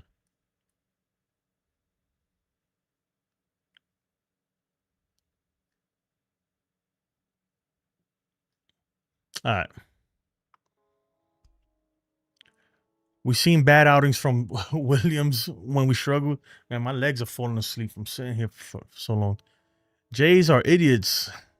If they lose tomorrow with Gosman, they are effed in the wild card series.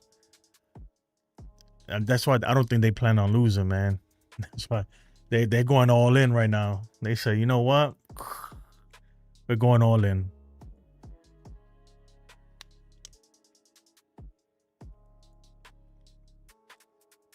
But that's why they set it up. Bieber pitched yesterday, right? Damn, he won't even be a game 1 starter. I think they don't care, man. They're not planning to play a wild card game. That's why if they lose it will be a huge upset. And man, the way I seen Tampa Bay, like, I don't even think they really gonna go all out, man. A lot of these teams have checked out. They're like, whatever. They just can't wait to get the season over with, right? After 6 months of playing, a lot of these guys, they're like, you know what? Let's get this thing over with and go home. The Yankees are going to have the second best record in the AL, but not have a home field advantage against any division winner. Kind of sucks. Yeah, but you know what? I think the big thing is, man, we need home field advantage, which we solidified for the wild card, right? Let's take it one step at a time. Like, if we're a wild card team, you can't be thinking division. You got to think wild card, right? You got to get past the wild card first. Big Red Pool player from the Himalayas. Remember Martin? Ever seen Martin? I'm old, man. What is it? Jerome. I said Jerome's in the house. The player from the Himalayas.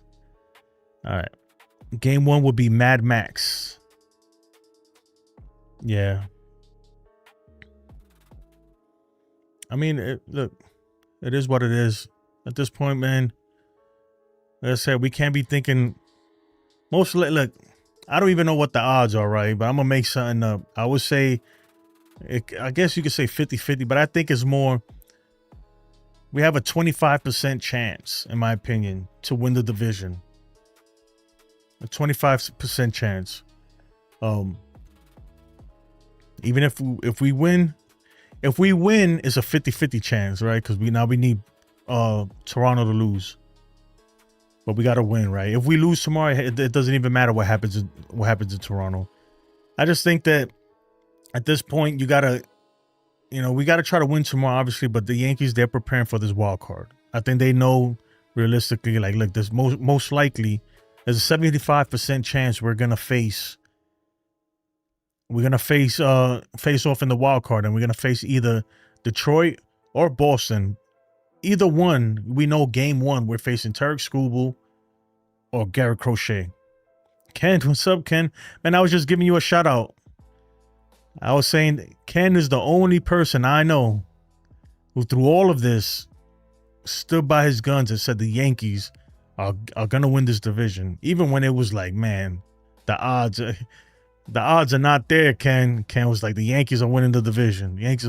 And we'll find out tomorrow, man, but we came close. But like I was saying, Ken, a lot of times, like especially like game 162, you start thinking about when you're one win away from a division championship, you really start thinking about all the games they got away, right? You think about the ones that got away.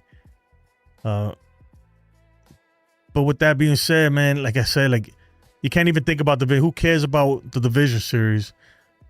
We got to focus on the wild. I mean, right now, like I said, there's a 75% chance we're going to play in the wild card. A 25% chance that we get the division. So you got to prepare for both. And I think the Yankees did a good job with that. The way they aligned the rotation, they aligned it perfectly to go into the wild card series. And if we don't need the wild card series, even better, just more rest. Imagine if we were Met fans. Yeah, the Mets season is coming down to tomorrow. All right, let's look at that, because the Mets got to win, right? But even if the Reds win tomorrow, the Mets are fucked. Excuse my language, right? I don't want to say it like that, but they're screwed. There is not a good scenario for the Mets, and they put themselves in this spot because the Reds have the whatchamacallit. They have the tiebreaker, and the Mets are going up against, who are they going up against here? They're going to, Yuri Perez is tough. Oh no, he's not pitching tomorrow. Hold on. It's Edward Cabrera. Shamanaya has not been good, right? Shamanaya is going to give him 4 innings? He's going to give him 4 innings. We'll see what happens, man. But the good thing, though, is that the Reds are playing the Brewers. Even though the Brewers have nothing to play, they've clinched the division. They've clinched home field advantage. They've clinched everything. So maybe they don't even throw everybody out there like that. It's crazy. Man, if the Mets don't make it, man, that'll be one of the biggest upsets that I can remember. Freaking Mets, man. I'll tell you what, like I said yesterday, you got to call some of your little brothers, man.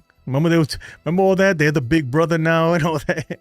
That's why I say you got to be humble in this sport. In baseball, you got to be humble. You got to be humble, especially when it's a 162 game season. All that big brother, and they got wants all that nonsense, man. Look at now, and look. Be humble. That's all I'm saying. Be very, very humble. There's a war going on outside. No man is safe from. Mets must win and Reds lose. Yeah. Rumors McClain might be available out of the pen for them. Yeah, I mean, at this point, everybody's available out of the pen. They don't have anybody. They don't have pitching, so they got to throw. That's what I'm saying. Even if they make the playoffs, even if the Mets make the playoffs, unless they're gonna slug their way past the team, they would have to slug their way. They would have to outslug the Dodgers, right? Because if they were to make it, they're gonna face off against the Dodgers. They're not gonna. They're done. They are done. They don't have the pitching. They don't have the pitching. I mean, it's not impossible, but highly unlikely. Jacob says they clinched number 1 seed. Yeah, Ken, I'd be very surprised if you still think they're gonna win the division at this point.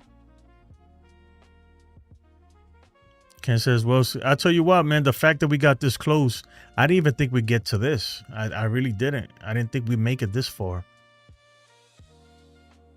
I didn't think we would. Italian Stallion. Oh, man, I wish I had some Rocky music. I don't, though. I got this, though. The one team I did not want to see was good Detroit. They matched very well against us. Yeah, I think those 2 games they beat us. When was it? In September. Remember the gauntlet? The gauntlet. Ooh, right? Remember? It was all scary. It all comes down to the gauntlet. They beat us, right? But the bullpen was not good. Remember?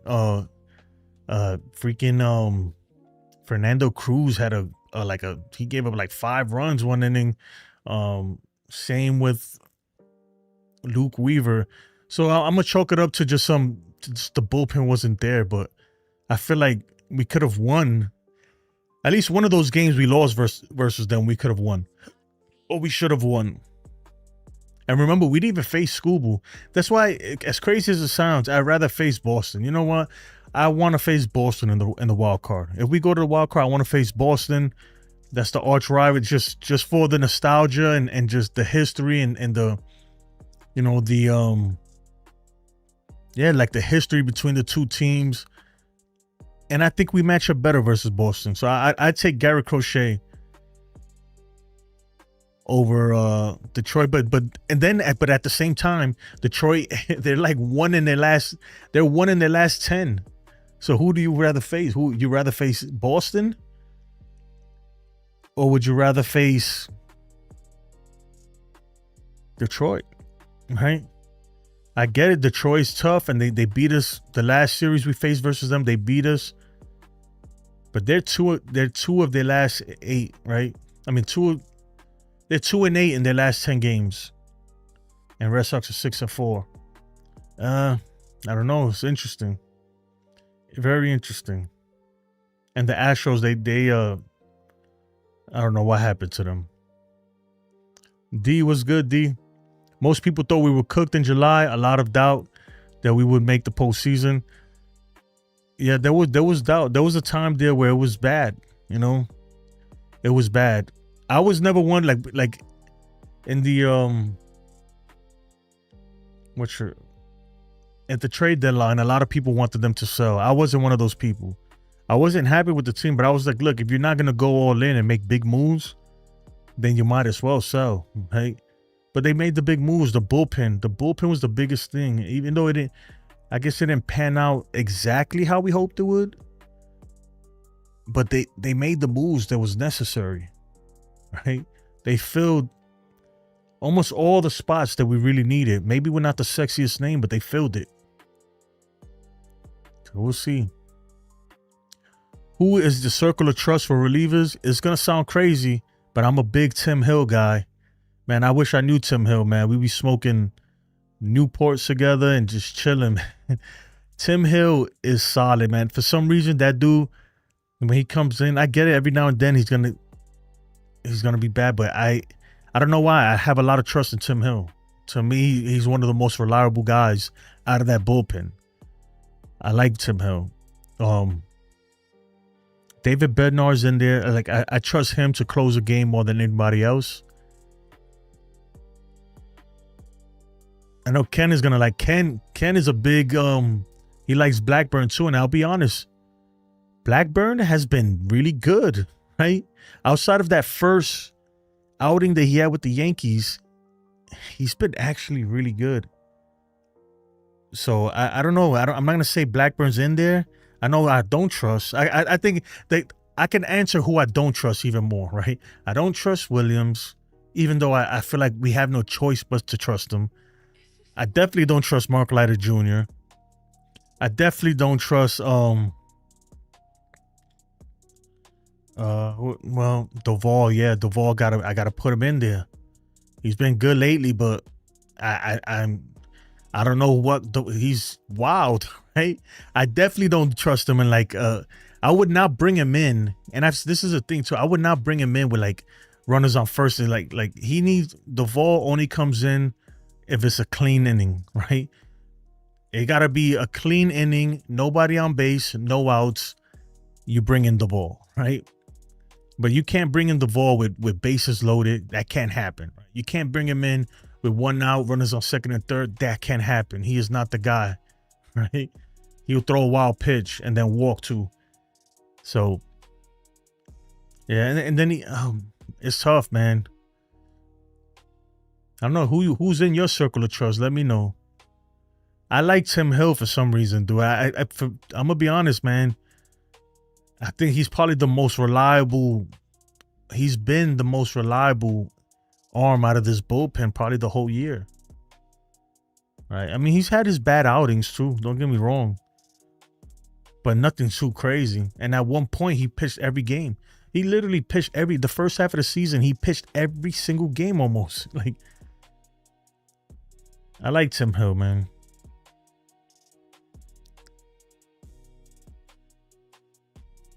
We scored 4 runs over Crochet a few weeks back. Yeah, that's what I'm saying. Like, I like it. And Judge had that big home run versus him, remember? And that one, we ended up losing that game with 2-1, but that was a big home run, a big ninth inning home run. I was a season ticket holder from 98 to 2010. I watched a lot of great baseball. This is the fun part. Yeah, this is when it gets good. This is why I go through the whole season for this part right here. The thing is, unfortunately, sometimes you get knocked out early and it sucks, right? But I'm hoping that we can go deep this year again. Jordan out for the year. Yeah, that's what happened to Houston. Yeah. I wanted Houston to make it. I wanted us to face them. You heard that the Yankees were about to, yeah, I heard about that. They were about to trade. They weren't about to trade. They were talking about trades. To trade Grisham for Brett Beatty for the Mets. If Judge had to get Tommy John surgery. You know what? And that goes to tell you, you know what that goes to tell you, Yasin? That Judge is that crucial. That the Yankees knew, the front office, that if Judge is hurt, this team ain't making it. You understand? This team ain't going nowhere. That's crazy, right? Look, this hasn't been confirmed, too. That's the rumor. I get it. One of these MLB inside, I forgot who it was that put it out there, said that. But you think the Mariners are doing that? You think if Cal Raleigh got hurt at the trade deadline, you think they were gonna say, you know what, we're selling? That's it. We can't win without Cal Raleigh. I don't think they would have. You know, I think that I know he's a huge part of that team. Obviously, Andy Martino. Yeah. Look, I wouldn't even be if Judge was hurt for the rest of the season. There's no way you make that up. There's no way. There's no trade you can make to make up for Judge. You understand me? There is none. At that point, you know that your season is done. So I wouldn't put it past it. But look, I'm glad that didn't happen, right? Because Brett Beatty, he's hurt right now. Grisham, look what Grisham's doing. I bet the Mets would have made that trade too. They would have made that trade. And let's be real. Let's be real. A lot of y'all here. Let's be real. At the trade deadline, a lot of us were calling. Not me. I said that, I mean, those different scenarios I had, but a lot of us were calling for Trent Grisham to be traded because it's a walk year for him, obviously. He's on a 1-year contract. A lot of people were saying trade Trent Grisham. You could get some, trade him. And he's been huge. And I have a feeling he's going to be huge this October too. Yes, he is very clutch. Look, it all worked out. It all worked out. Forget about Jake Bird before he was sent to the minors. Yeah. Ken says, I think that Will Warren is going to be shut down for the postseason. I also think that Austin Slater is cooked too. Yeah, they gave Austin Slater a chance. If Austin Slater would have played well, I think they would have put Austin Slater on the roster over Dominguez. But the fact that Austin Slater, they gave him ample opportunities and he did nothing with it. They literally put him at leadoff several games and he did nothing just to give him more at bats to see if he could do something. He did none. He doesn't deserve a roster spot. That's Dominguez's spot. With Will Warren, yeah, I mean, the fact that he hasn't came out the bullpen at all, I don't think he might be on the roster though. So here's the thing, Ken. Jacob, me and Jacob were talking about this a while ago, right? Being that Luis Hill is pitching tomorrow, right? Unless he gets scratched from the lineup, since Luis Hill's pitching tomorrow, why have him on the roster, right? At that point, he's not on the roster. Do we agree on that? Because he won't have his normal rest in any of the games of the wild card. So even out the bullpen, you can't use him.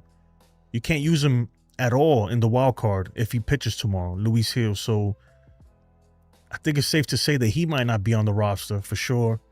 And then Yacine said, this is what I'm going to say. This is what I was thinking, right? With Ryan Yarbrough, maybe the reason why they haven't brought him in is because they're thinking about playing him tomorrow. I don't know. They want that option, I would think. Because, I don't know. Here's how I'm thinking. And I could be bugging, right? Let me know if this sounds really dumb. Because if it does, then it just sounds dumb. Right? Who would you rather have pitch a game 3 versus the Boston Red Sox in a wild card? Cam Schlittler, Will Warren, or Luis Hill? I think a lot of y'all are going to say Cam Schlittler, but the last time Cam faced the Boston Red Sox, it wasn't good, right? Where Luis Hill owns the Boston Red Sox historically, right? So if they were to scratch Luis Hill from the lineup tomorrow and put Ryan Yarbrough to take that start and save him and save Luis Hill, then you have Luis Hill and Cam Schlittler for the wild card series, whether you want to use him out the bullpen or game 3 starter. You will have both of them. And then Ryan Yarbrough will be out, right? Or they want to save him possibly for the lefties of, the big lefties on the Boston Red Sox. And Toronto has some big lefties too. I don't know, man. It's just they could play it a lot of ways. I think that I know we need the win tomorrow. But maybe it's worth not pitching Luis Hill tomorrow. And trying to take a win, try to steal away. Hopefully your offense explodes on the Orioles. That way you can have Luis Hill for the wild card. But hopefully hopefully we don't need any of that, right? Because if Toronto loses and we win, it's over, right? We don't need, we get the bye. I don't know. Y'all are talking about going deep into October. I'm still here nervous. They're going to get knocked out. We're talking about the wild card, bro. Ooh, this is all the wild card. They got to be strategic in the wild card. So what we're talking is who is on this lineup, right? Because obviously everybody can't make this roster. Everybody can't make this roster. If you pitch Luis Hill tomorrow, he won't be available for the wild card. That's what we're talking about, dude.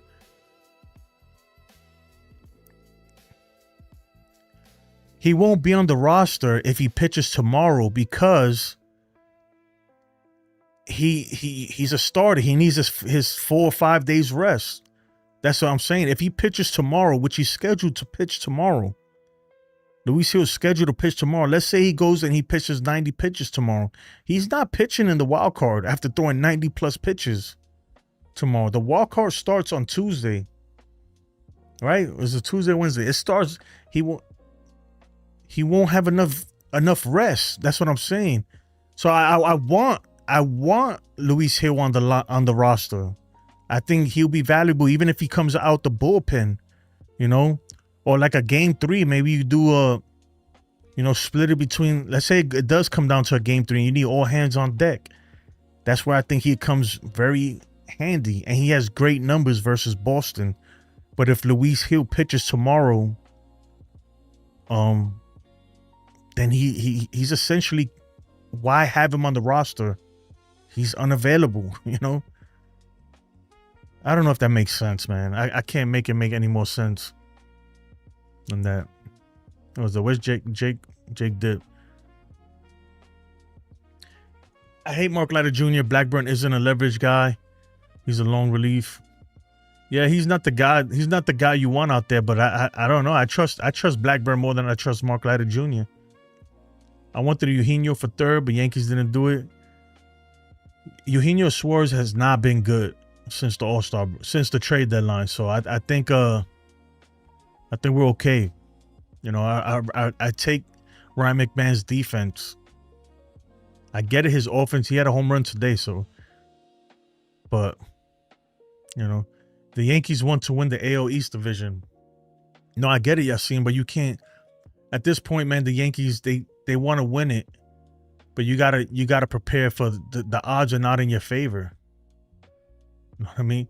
The odds are not in your favor. There's a 75% chance we're not winning the division, and a 25% chance we will. And for the Blue Jays, they have a 75% chance they will win the division. Or not even, they have a 50-50 chance, right? So it is, anything can happen, man, but it's not in our favor. It really isn't. Yeah, that's what I'm saying. Luis Hill does have good numbers against Boston. That's why I'm saying if also Cam has never faced Boston. I thought he did. Or it must have been Toronto then. I know he faced one of these teams here in September and did not do good. I'm gonna look it up. You know what? I'm gonna go to Baseball Savant. Let's look it up. Oh.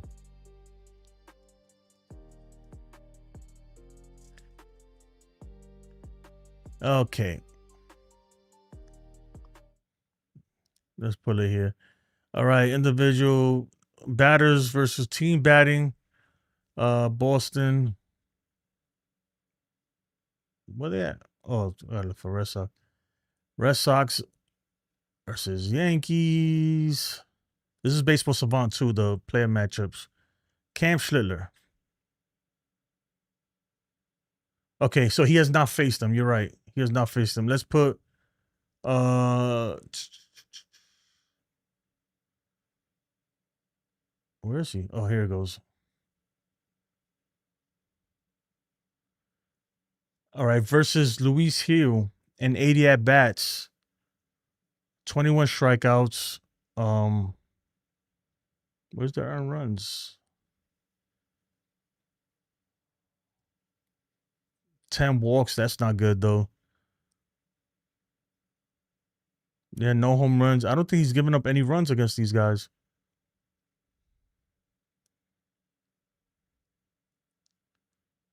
All right.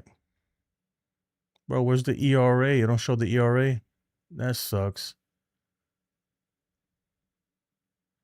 But you're right. Cam Schlittler hasn't faced him, so I don't know. I think, right, they're going with Cam Schlittler as the starter for game 3, no matter who we play. But I think that I would rather have Luis Hill in the bullpen than Mark Leiter Jr. I would rather have Luis Hill in the bullpen than Blackburn. That's what I'm saying. I think, but I get it though. We need the win tomorrow, so he's probably the best starter. But if they were to scratch him off the lineup tomorrow, I wouldn't be mad at that either, because then that means that he's available for the wild card. That's what I'm saying. That's what I'm saying. So if you scratch him from the lineup tomorrow, if you take Luis Hill out of the take him off the hill tomorrow, then he's available. You know, it's something to think about. That's all I'm saying is, don't be surprised if they do it. If they don't do it, then you know, okay, he's probably not gonna pitch in the wild card at all.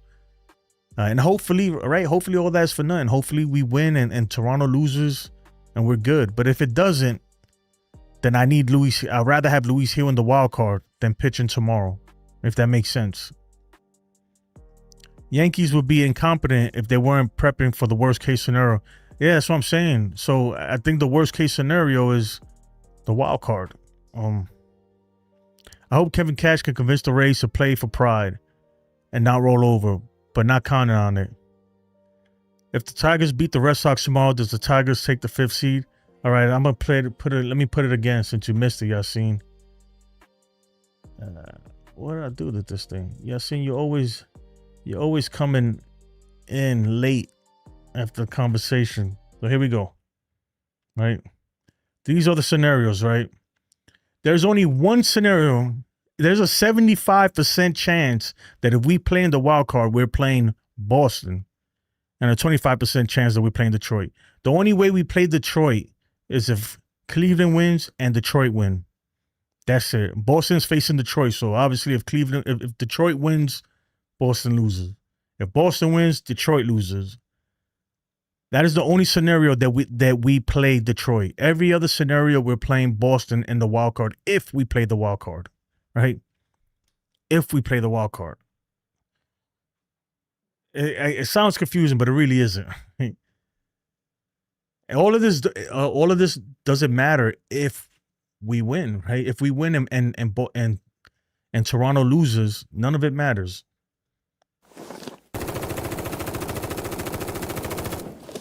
Ahmed Rosario will 100% be on the roster. 100% he's making the roster. The guy, I think the odd man out at this point, it was going to be either Austin Slater or Jason Dominguez. And at this point, Austin Slater's not, he better not make the roster over Dominguez. If he makes the roster over Dominguez, I'll be pissed off, man. For real. But he's not, though. So right now, I think the most important thing is the pitching roster. Because remember, you can only carry 13 pitchers. You can only carry 13 pitchers and 13 position players. So the pitching is where it gets crazy. And that's why I say, like, if Luis Hill pitches tomorrow, then I don't know why you put at that point, right? I think he's for sure not going to be on the roster, on the wild card roster. He can't be. He won't have enough rest to pitch. I don't know. Where's Yasin? You see this? I'd rather face the Red Sox. I'd rather face the Red Sox for a bunch of reasons, right? Because we beat them the last series we faced them. And not only that, I'd rather face the Red Sox because the history, the rivalry between the two teams and everything, it's just more fun. It'll be more fun, right? But either way you've put it, Yasin, no matter what, we're facing the potential Cy Young Award winner for the American League. No matter what you do, whether we play Detroit or Boston, we're going up against Tarek Skubal or Garrett Crochet, the two best pitchers in the American League. So no matter which way you put it, we got to beat one of those guys, right? If we're in the wild card. What's up, Chef? What's cooking? Man, the Yankees been cooking. Just kind of, I don't know, man. I'm hurting my head with all these probabilities and scenarios and everything. I think, I think the most likely scenario, right? I know a lot of these don't want to hear this, right? And of course, I want the division, but the most likely scenario is the Yankees are going to face off against the Boston Red Sox in the wild card. That's the most likely scenario. That's the 75% chance of happening, right? 25%. No, well, actually, no, I wouldn't say that. Hold on. If I do the math, boo boo, All right. Yeah, man. It's like there's a 25% chance we win the division and a 75% chance we're going to play in the wild card. And of that 75%, I say, what? It's probably like a 60% chance or something like that we face Boston. Yeah, I'd rather face Crochet than Scooble. Yep, you're right, Yassine. I'd rather do that. You know why? Because we've seen Crochet a lot this year. We've seen him what, 3 times? We faced him 3 times this season, 3 or 4 times. But we faced him. Scooble, we've seen what, once? We didn't see Scooble the last series. We didn't see him. So yeah, I'd rather face Boston. Think about all those bullshit games they lost this year. Yeah, that's what I'm saying. We were just bringing up a whole bunch of them earlier. There's a whole bunch of games that we're like, man, that was, you should have won that game. And look, he'll be in the roster.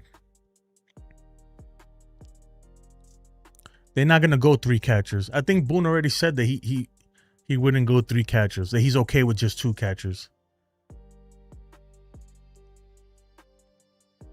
I think he needs more at bats against a lefty in the postseason. What are you talking about? I'm talking about Detroit. Yeah. Would you rather? Yeah, we've already seen that. All right, let me go down here. Luis Hill throw day is Wednesday or Thursday, Ken said. No, remember, so you got to pitch on 5 days, on every 5th day. A pitcher pitches every 5th day. So if Luis Hill starts tomorrow, right, it'll be Monday, Tuesday, Wednesday, Thursday, Friday. His next throw day will be Friday. You see what I'm saying? At that point, you know, unless he's gonna pitch, unless you're gonna use him on short rest in the wild card. That's why I said if he pitches tomorrow, I don't think he's gonna be in the. He could come out of the pen, but he's gonna be on short rest, regardless of whatever. He's gonna be on short rest, and at that point, why? You know, why do that? Especially Luis Hill, that he's had injuries this year. He only pitched half a season. I don't know. I don't think they do that. I don't think they do that. I don't. I think that. I don't know. We'll see. I think that unless they absolutely need to, but I don't think they will pitch him out. I think they would like to have him, right? I'd rather have Luis Hill than Mark Leiter Jr. Right? I'd rather have Luis Hill on the bullpen. I'd rather have Luis Hill than Will Warren out of the bullpen.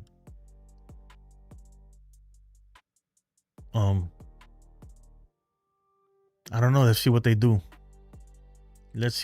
Who would you rather have? Luis Hill? All right. Let's say that. Who would you rather have on the wild card roster? Luis Hill or Ryan Yarbrough? If you go out of those two, who would you rather have? Assuming that they scratch Luis Hill from tomorrow's start and pitch Ryan Yarbrough instead.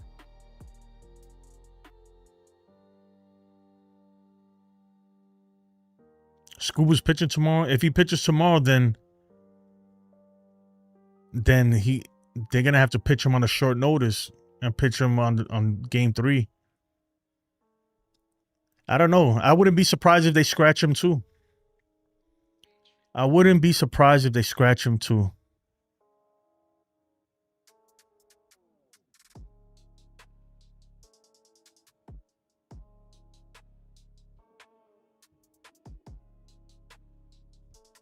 And you know why I say that? Because the Detroit has a 25% chance of winning the Central and a 75% chance they don't win. So if I were them, I wouldn't start him. If I were them. If I was Detroit, I'd scratch him from the lineup. Obviously, look, they're not going to scratch him from the lineup tonight, right? Or today, and let the other team know and everybody else know. They're going to have him in there till the last minute if they do scratch him, Or they might pitch him, but even if they win, it doesn't mean they're gonna get the division. Cleveland's facing Texas, man. Like, I don't know. I don't know. What would you guys do? If I was Detroit, I'm not throwing out Scooble. I'm not pitching him. That's just me. I'd rather pitch him twice in a wild card than pitch him today and only once in a wild card. You know, and take a chance like that. What the hell? Yeah, it's not even. All right, they haven't announced tomorrow's pitcher. Let me see if they did. This is the 28th. Okay. No, Scooble's not pitching tomorrow. Who said that, bro? He is not pitching tomorrow. What are you talking about? Jacob says Scooble's pitching tomorrow. Yeah, he's not pitching tomorrow. That's what I'm saying. There's no way he's pitching tomorrow. No way. They took him off. Yeah, I mean, of course they're not gonna pitch him tomorrow. That'd be crazy for them to do that.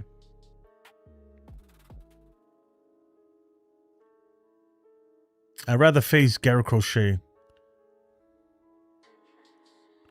Oh. How the hell is Cleveland in this? I know, right? It's crazy.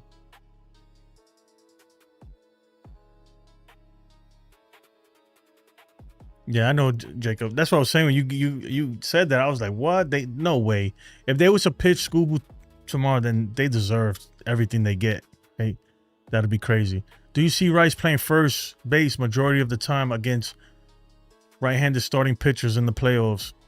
Of course. Of course I do. They're not gonna put Goldschmidt out there. The thing is, though, you know, the bigger question is against Garrett Crochet, who are we facing? Who are you playing at first? Ben Rice? Or are you playing Paul Goldschmidt? You know, that's the bigger question. Damn, my legs are killing me. The Yankees have ever lost against Crochet, regardless of the amount of times they faced them. No, they've lost versus Crochet. Maybe Crochet didn't get the win. He didn't get the win, but we've lost versus him. Dude, this dude took us to the 9th inning. If it wasn't for Judge's home run, he had a freaking one-hit shutout through 9 innings. Through 8 innings, right? Into the 9th. Was it 1 hit or 2 hits or something like that? And yeah, they lost the game 2-1, but Crochet didn't get the win, though. That's the thing. We're 0-3 when he's pitched against us. Are we 0-3? Something like that, right? But yeah, he might not have gotten all those wins, though. Yeah, he's 3-0. And we faced him 4 times. But that's what I'm saying. I'd rather face... If you notice it, that the last 2 times we faced him, Judge hit a home run. We're getting hits off of him at least. Yeah, he's going to get his 12 strikeouts. That's just what he does. I'd rather face Garrett Crochet than Turk Scooble. And I'm going to look at the number. You know what? Let's look at the numbers. Let's look at the numbers. What the hell?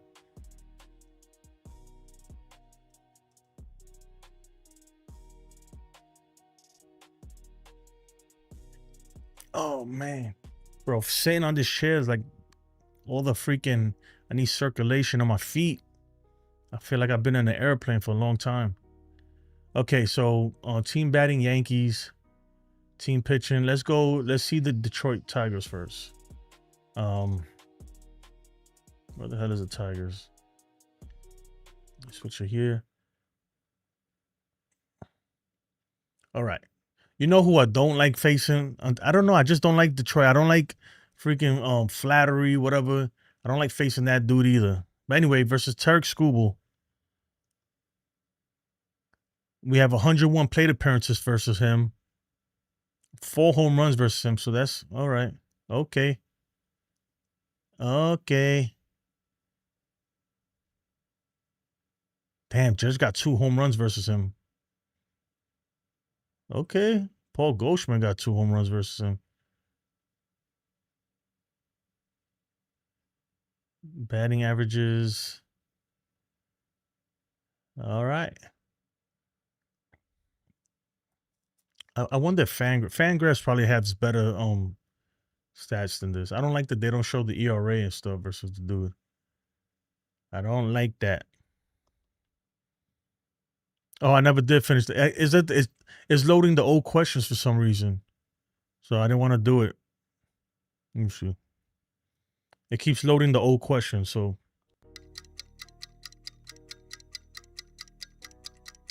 Which Red Sox infielder hit the first postseason cycle in the MLB history?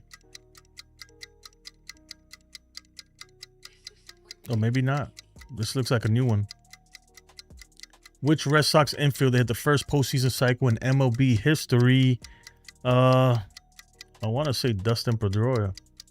I know it wasn't Rafael Devers because that dude can't run. Or Garcia Parra, maybe?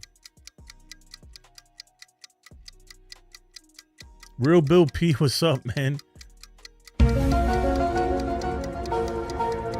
You gotta put A, B, C, or D in the chat. Red, I know you knew. Big Red Pool player, just A, B, C, or D in the chat. So Lou got 100. The faster you answer it, the more the faster you answer it correctly, the more points you get. Let's do another one. Usually I do giveaways too. I gotta send this to Sunil. Sunil won this one. Like these necklaces. Where is it? I've given away some Thor hammers. Yeah. Today's no giveaway though, just playing for fun. Let's see. Remember A, B, C, or D in the chat. Domingo Germán's 2023 perfect game came against which team? Yeah, these are old questions. My bad, guys. That's why I didn't want to play it. They're old.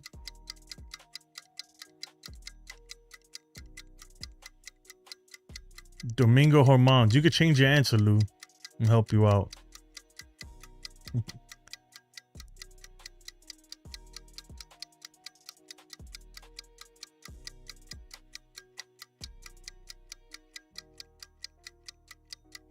Damn, y'all don't remember Domingo Germán's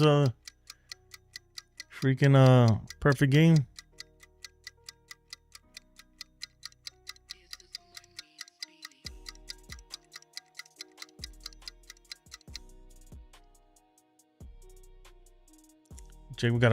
Jacob with 162, Big Red Bull player, 132. Yep. We'll do one more. I think these. I'm trying to see. I don't know why I gotta fix this. It's like mixing up the questions for some reason. Who was the first MLB player to have his number retired, and what was it? Yeah, these questions are old. These are not the questions that I had prepared. Andrew has 0 points. He sucks. Andrew ain't even here. That was earlier.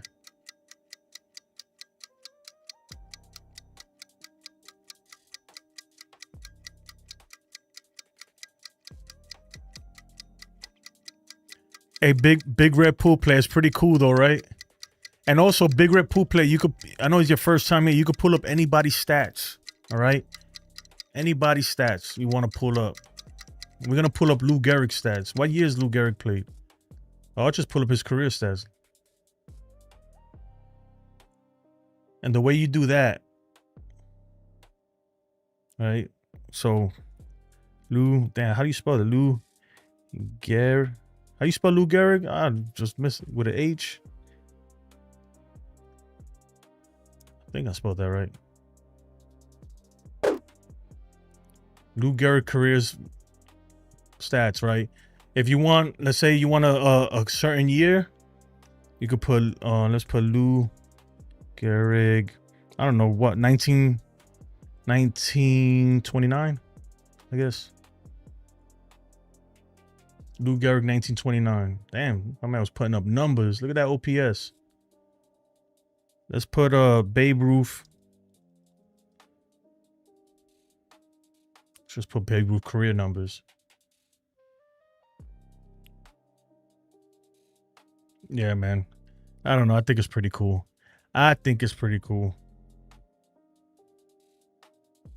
Why is your points not moving? You probably answered it late. Remember, when it gets down, if you've seen 7 seconds left, it's probably too late. Because by the time it streams to you, by the time it reaches, it goes through the whole internet and travels from my computer to the server to all the way to you. It's probably like a 4 to 7 second delay, you know? Hey, you want another question? We'll put another question. A, B, C, or D in the chat. Again. Who threw the first no-hitter in Blue Jays history? Yeah, these are old questions, man.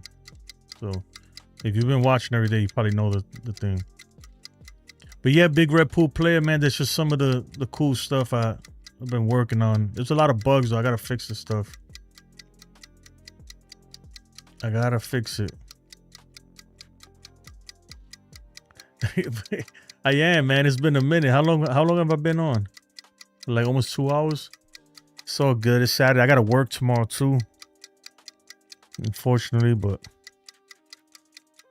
it's all good.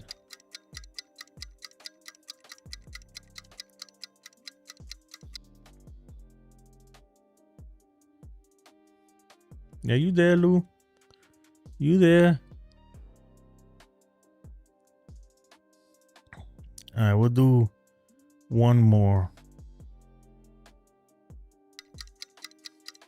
Which Yankee was the first Japanese-born World Series MVP?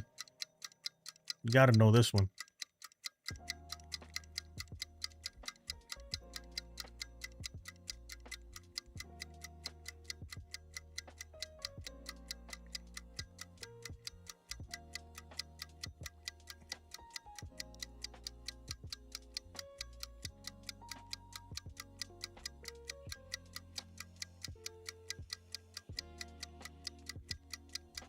I went to the store, came back, and you still on. Yeah, man. I mean, what else am I gonna be doing? We were talking about some other stuff, but it's all good. I'm trying to get my watch time up. I only got 494 views. That's not good, though. That's not good. That's below average. Below. If you're watching this and you're not sub, please sub. Make sure you hit the like, too. Hit the thumbs up. Hitty the subby. I've been at 113 forever. Yeah, man, you suck, dude. You stink. Nah, man. Anyway, that's gonna do it for me, man. I appreciate you guys. I really do. I'll be here tomorrow night, like always. Season's over, guys. It's over. But that doesn't mean that this is over, right? The show will continue, especially in the off season. I can't wait because in the off season, I'm probably not gonna stream every single day. But I'll have a lot more time to fix stuff and I have a ton of ideas, man. I'm gonna make this shit so fucking dope, man. I'm gonna make more games and everything, but I just need time to do it. Look, let's do one more. Mikey Bots. You gotta put A, B, C, or D, just not Matsui. So A, B, C, or D in the chat. We'll do one more since that way he knows how to do it. Because I'm gonna be giving away more stuff. We're gonna be doing more giveaways, and usually I do it with the trivia. Whoever wins the trivia gets whatever prize I have, for that day. So get familiar with it. The quicker you answer it, the more points you get. The percentage you see by the answer, that just means how many people pick that answer. All you have to do is put A, B, C, or D in the chat. A, B, C, or D. Lou, you broken. Lou, you just don't get it right. And y'all gotta understand that there's a delay. There's no way it's ever gonna be perfect. Like right now, so if you see, by the time you see 7 seconds left, it's probably too late to answer. Because that's how long it took for me to send, for this to stream to you and you to put the answer and come all the way back to me. It's like a 7-second delay there, So it would never be perfect. I trust me, I've thought about it every which way. I've changed it as much as I could and try to fix it. There's no way it's possible. It's not even possible to reach you that fast. You see what I'm saying? Like even that one, you answered it too late, Lou. I saw you. By the time when I saw it in the chat, it was too late.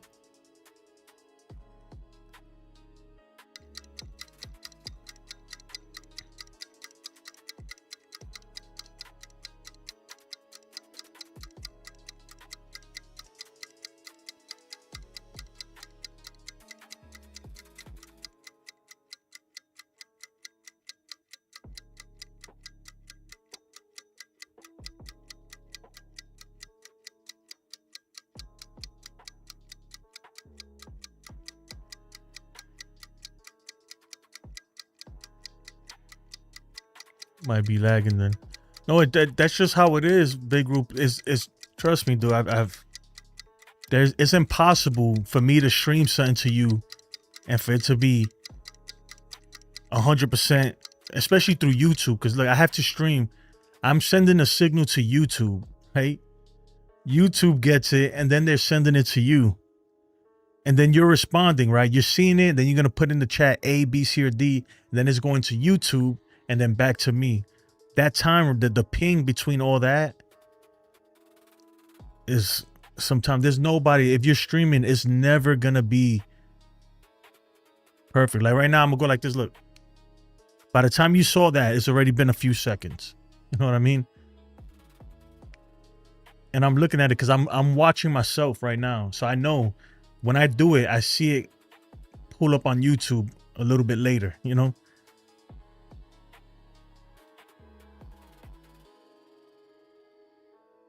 Look, I tell you what, since there's no prizes, I'm going to reset the scores. All right, the scores are reset. I'm going to reset the game. All right, try it again, Lou. Try it again. And I'm going to give you the answer. The answer is B. Press B, Lou. Now we just test this stuff, man. Hit B. I'm talking about Lou. See, I think Lou, you're answering it too late.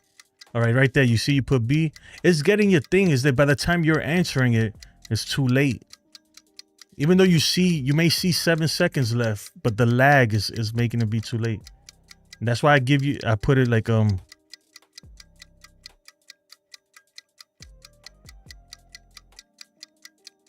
no, it's not to refresh the page. I don't think that has anything to do with it. Let's see. Right now, if we don't see, yeah, you see, it's working. It's working. Anyway, guys.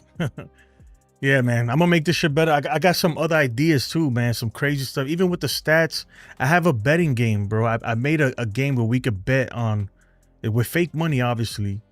We can bet on, it's like fantasy betting, like FanDuels, you know, where you pick certain players and but right now I'm trying to add it. I'm trying to combine 2 programs together, and that's what's been taking me a while, but it's gonna be crazy. I think I'm trying to get it. I'm trying to roll it out again this postseason so we could do it. But if not, it'll be ready for next season. But anyway, folks, man, that's going to do it for me. I appreciate you all, man. I really do. Remember, smack the like if you haven't. Hit that thumbs up and subscribe if you haven't, man. Besides that, look, like I always say, stay humble. 162 games, anything can happen. Tomorrow is going to be very interesting. Very, very interesting. Real Bill says, I love the fake money. Yeah, it doesn't make you bankrupt. And you bet on props and everything. You'll see. I'm going to bring it back out. I might work on that. Well, I got to work tomorrow, so I can't stay up all night doing it. But anyway, man, Real Bill, I hope you're feeling better. Say hi to your wife. And my prayers go out to you guys. And everybody say same thing. You know, I hope everybody's having a great weekend and everybody's health is good. I mean, look, health is wealth, right? That is the most important thing. I don't care what happens, right?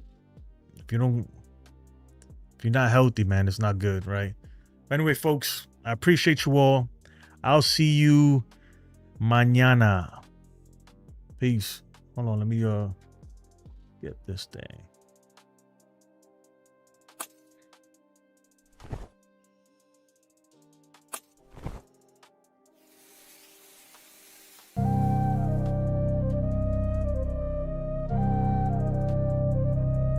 Chalk on the corner, fair game in the air. Aaron's bat sang, but the call wasn't fair. Stripes in the dirt, blind to the truth. Judgment day ruined, no replay to boost. Robbed on the line, truth in the smoke. Boone in the dugout, temper provoked. Hands in the sky, crowds roar choked. Stole the homer, faith in the game broke. Lines don't lie, but the humans do. Green monster grin, but the call askew. Boone stormed out, spit words like fire, till Blue tossed and called him a liar. Robbed on the line, truth in the smoke. Boone in the dugout, temper provoked. Hands in the sky, crowds roar choked. Stole the homer, faith in the game broke. Cleats on the base, game paused and rinse. Judge plays clean, but they stack the fence. Crew in the masks, deaf to respect. Baiting the Bronx, who do they protect? Fair line narrative, curving the truth. Pint glass cheers turn silence in the booth. Boone's red fury, no seat to recline. Ejected but still, the vibes on the grind. Robbed on the line, truth in the smoke. Boone in the dugout, temper provoked. Hands in the sky, crowds roar choked. Stole the homer, faith in the game broke.